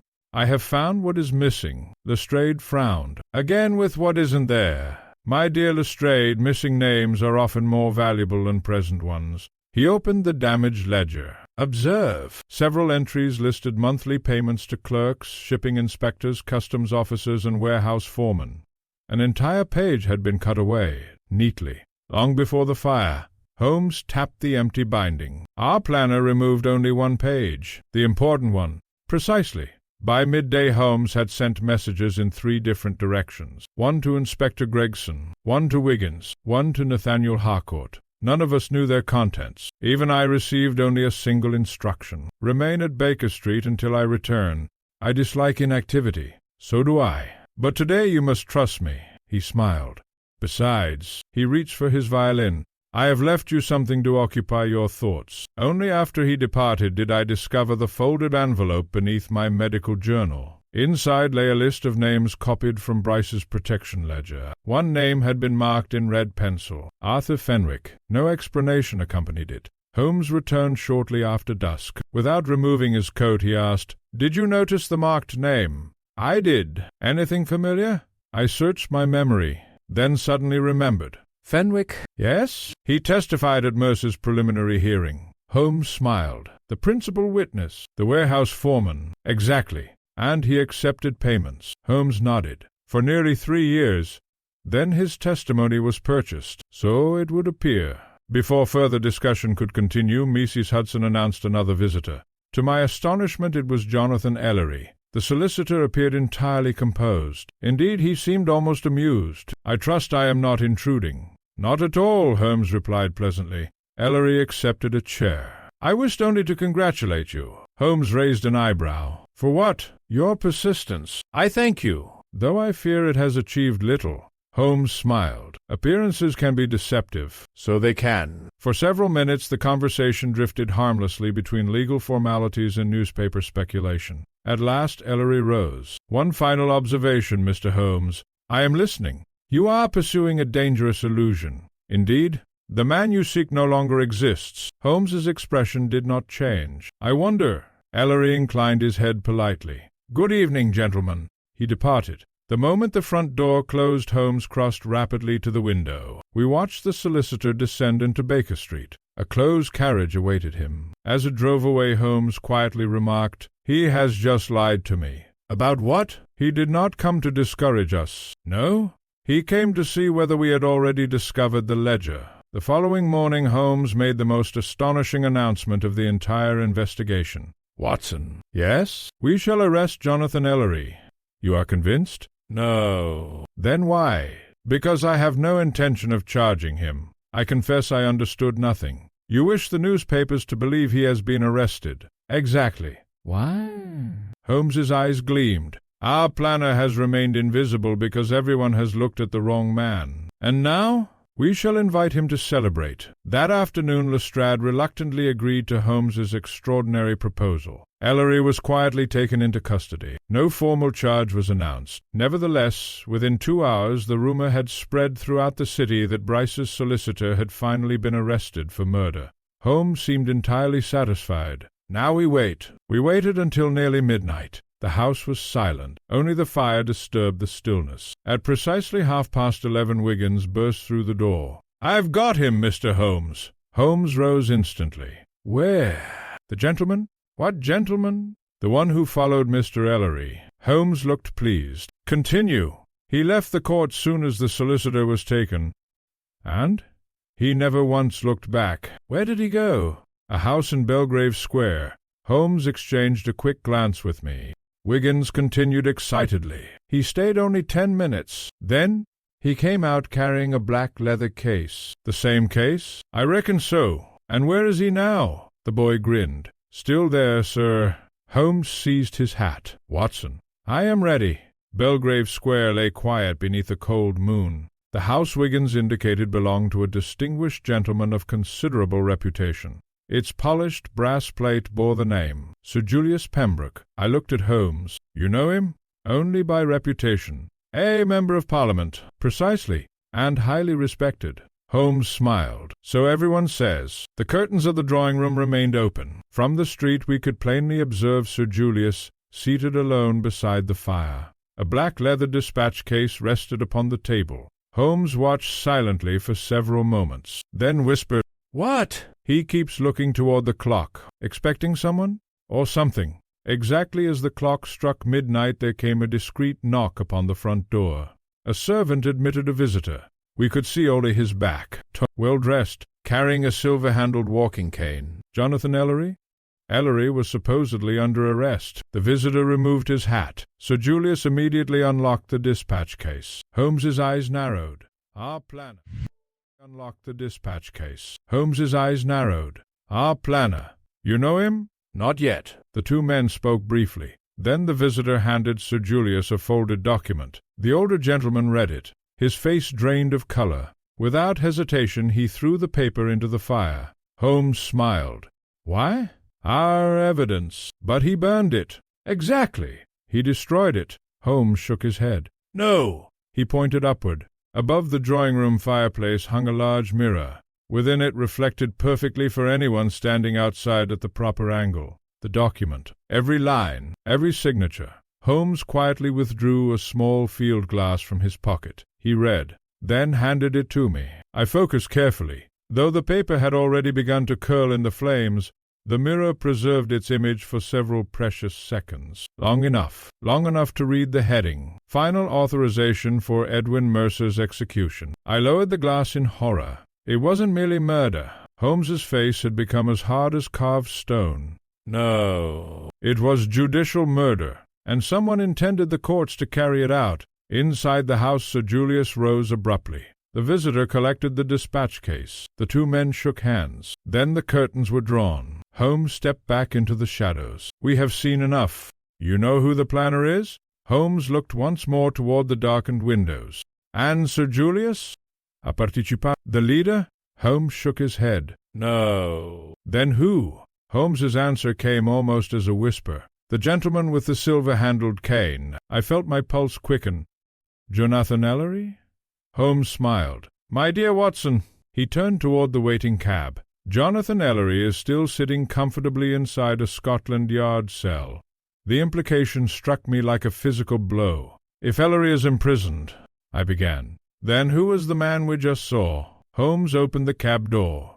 He said quietly, "Is the final question. There are certain cases in which Sherlock Holmes solved the mystery long before he possessed the evidence necessary to prove it. Such investigations demanded from him a degree of patience which, to those unfamiliar with his character, might have appeared almost inhuman. The mistake, he once observed to me, lies in believing that knowledge and proof are the same thing." The morning after our vigil in Belgrave Square, I found Holmes standing before the fire, his hands clasped behind his back. Upon the table lay every important document we had collected: the anonymous letters, Mercer's confession, the protection ledger, the burnt account book, the list recovered from Bryce's hidden compartment, and in the center a fresh sheet of foolscap upon which Holmes had written only 2 words, "Silver cane." He looked up as I entered. "Watson." "Yes?" "Everything depends upon the cane." At first this declaration struck me as absurd. Surely the conspiracy involving bribery, forged evidence, purchased witnesses, attempted murder,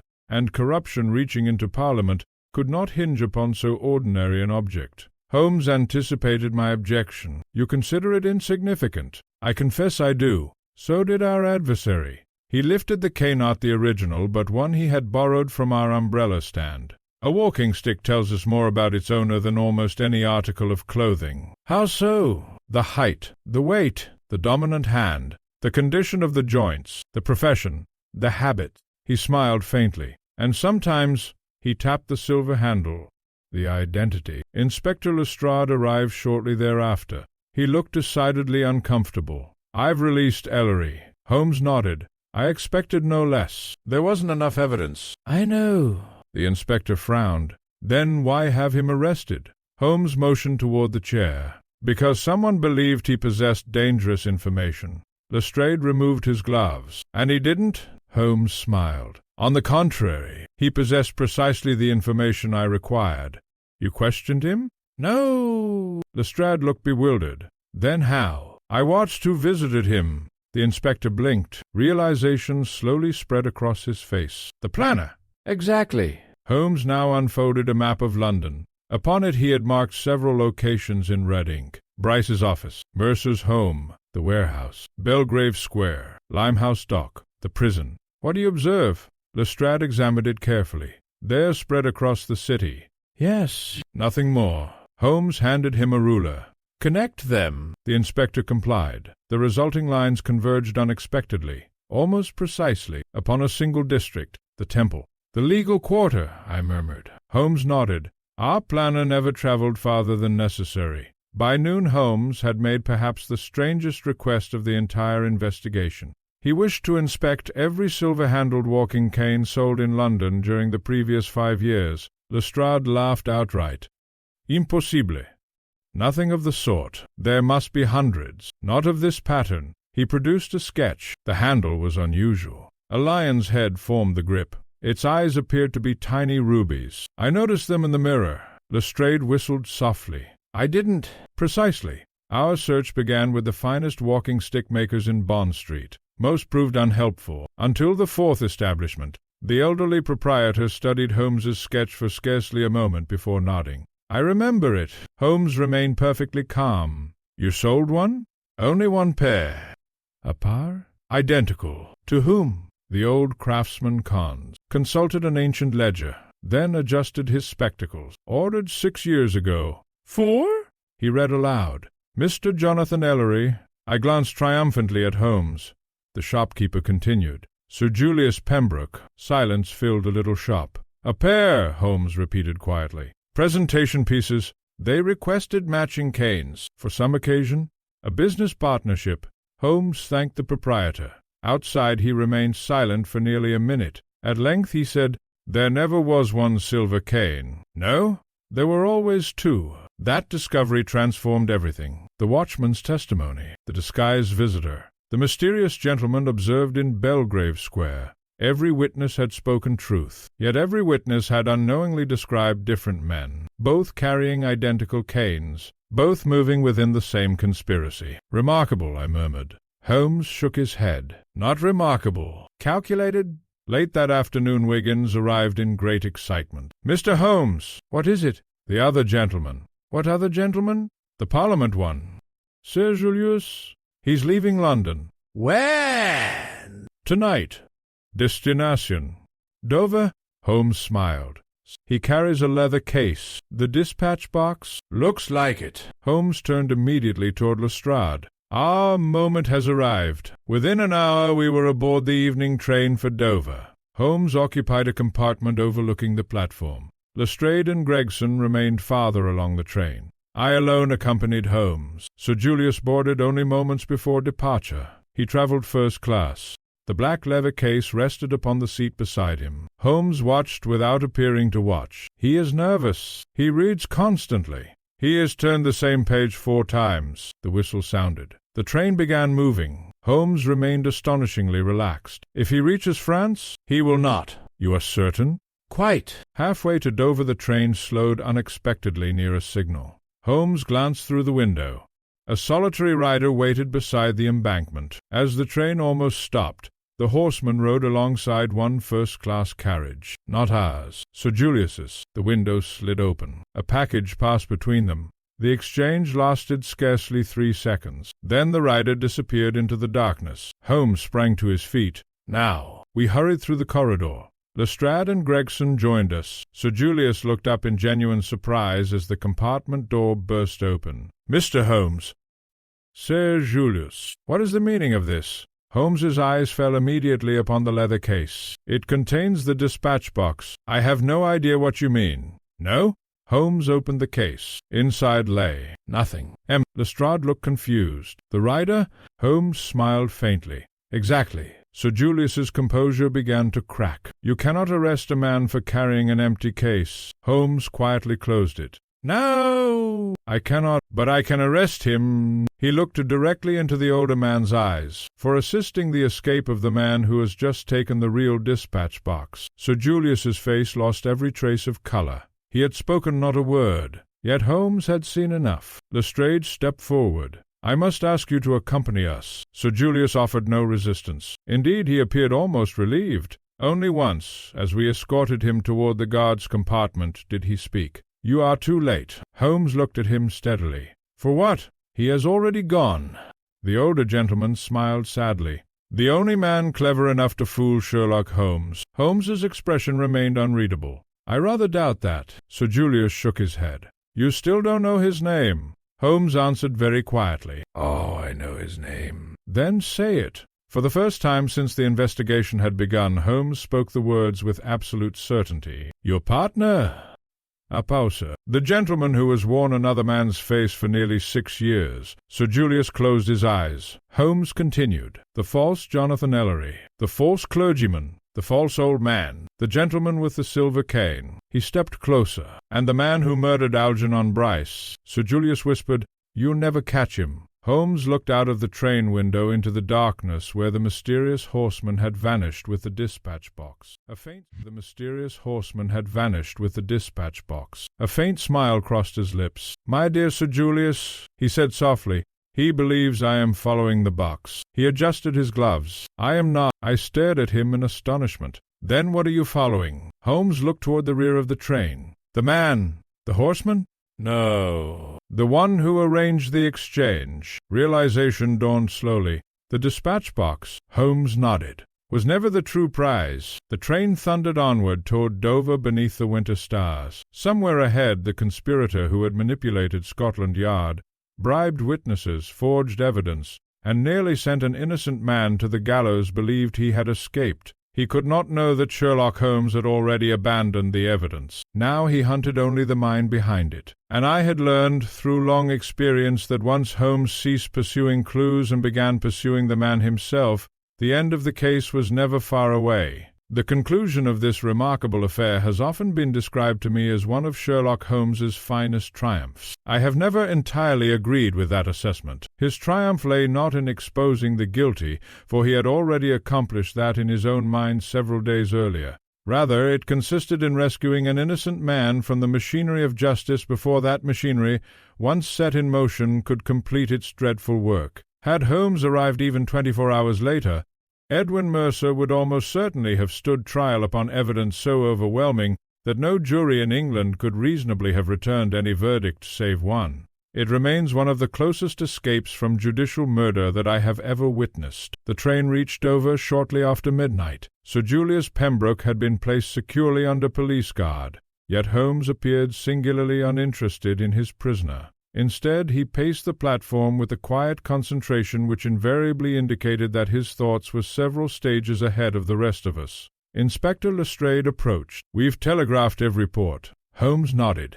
"No vessel will leave before morning. Our man has no intention of sailing." Lestrade frowned. "Then why come here?" "To persuade us that he intends to." At that very moment Wiggins, who had travelled separately under Holmes's instructions, emerged from the darkness. His cheeks were flushed from exertion. "I found him, sir. Holmes stopped. Where? The old customs warehouse.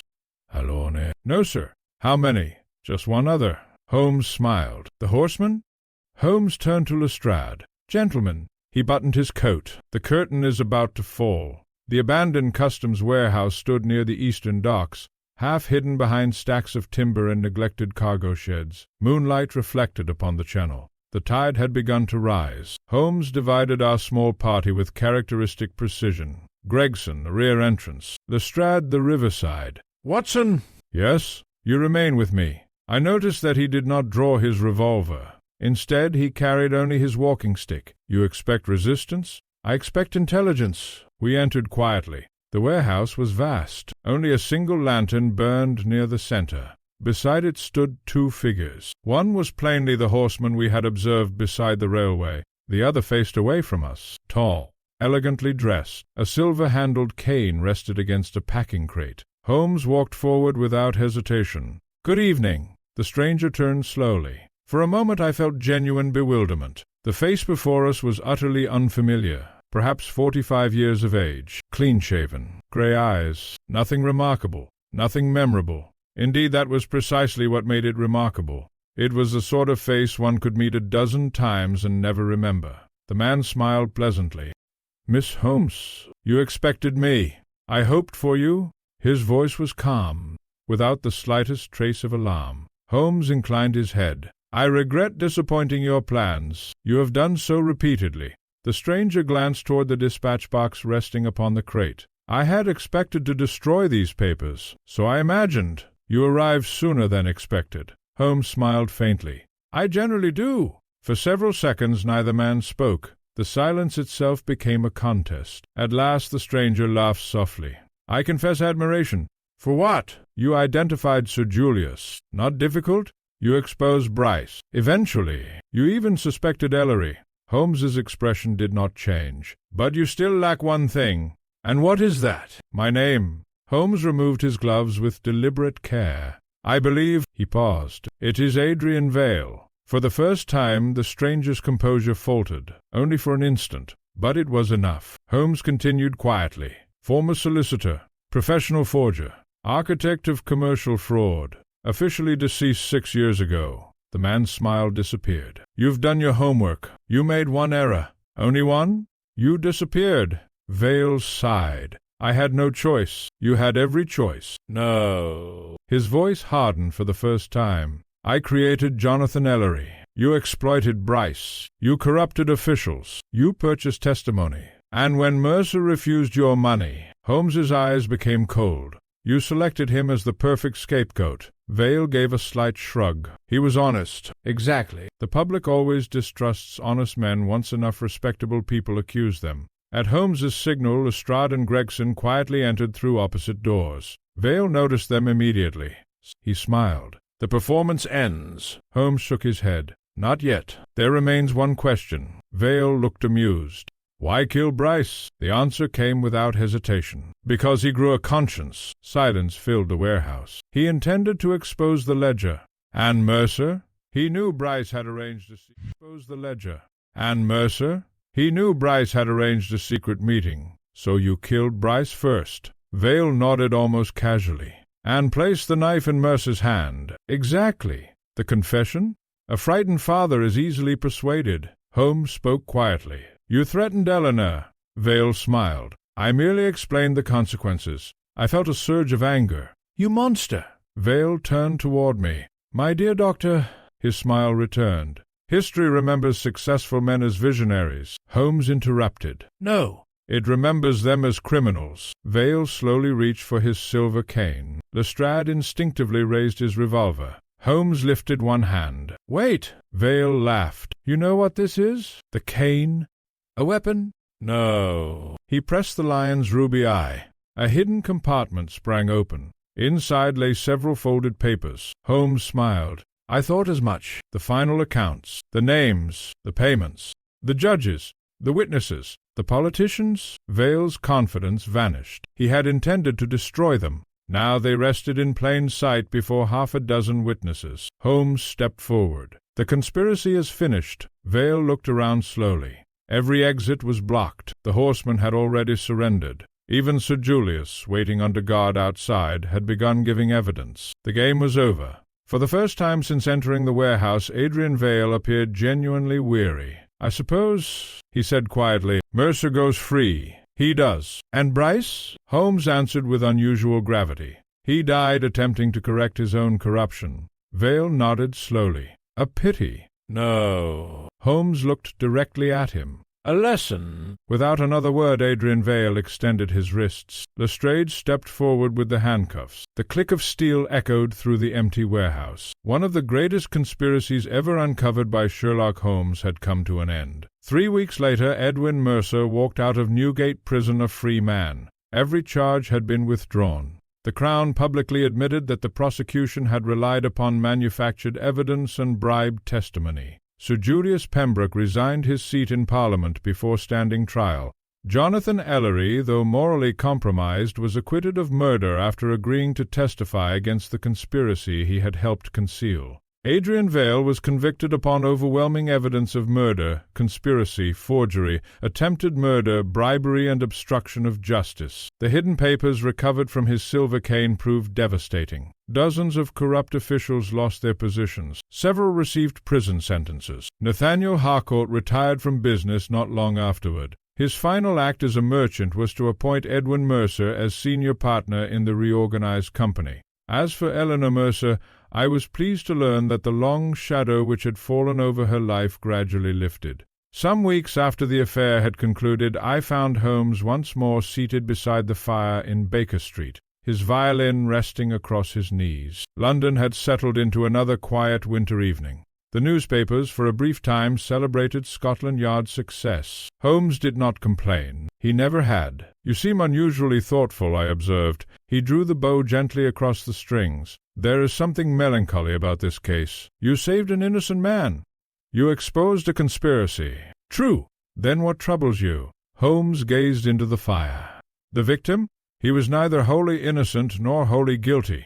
I nodded. "He built the machine and died attempting to stop it." For several moments neither of us spoke. At length Holmes laid aside the violin. Watson. "Yes?" "When justice arrives too late." He looked thoughtfully toward the dancing flames. "It resembles revenge far more than law." Those words remained with me long after the details of the case had faded. Indeed, whenever I have reflected upon the singular adventure of Edwin Mercer, I have remembered not merely the brilliance of Sherlock Holmes, nor the failures of Scotland Yard, but the quiet truth contained in that final observation. For had Holmes arrived only a little later, London would have celebrated the conviction of an innocent man, the guilty would have remained respectable, and history would have recorded justice where, in reality, there had been only the perfection of deceit. Thus ended the affair which I have entitled, "Scotland Yard locked the wrong man away."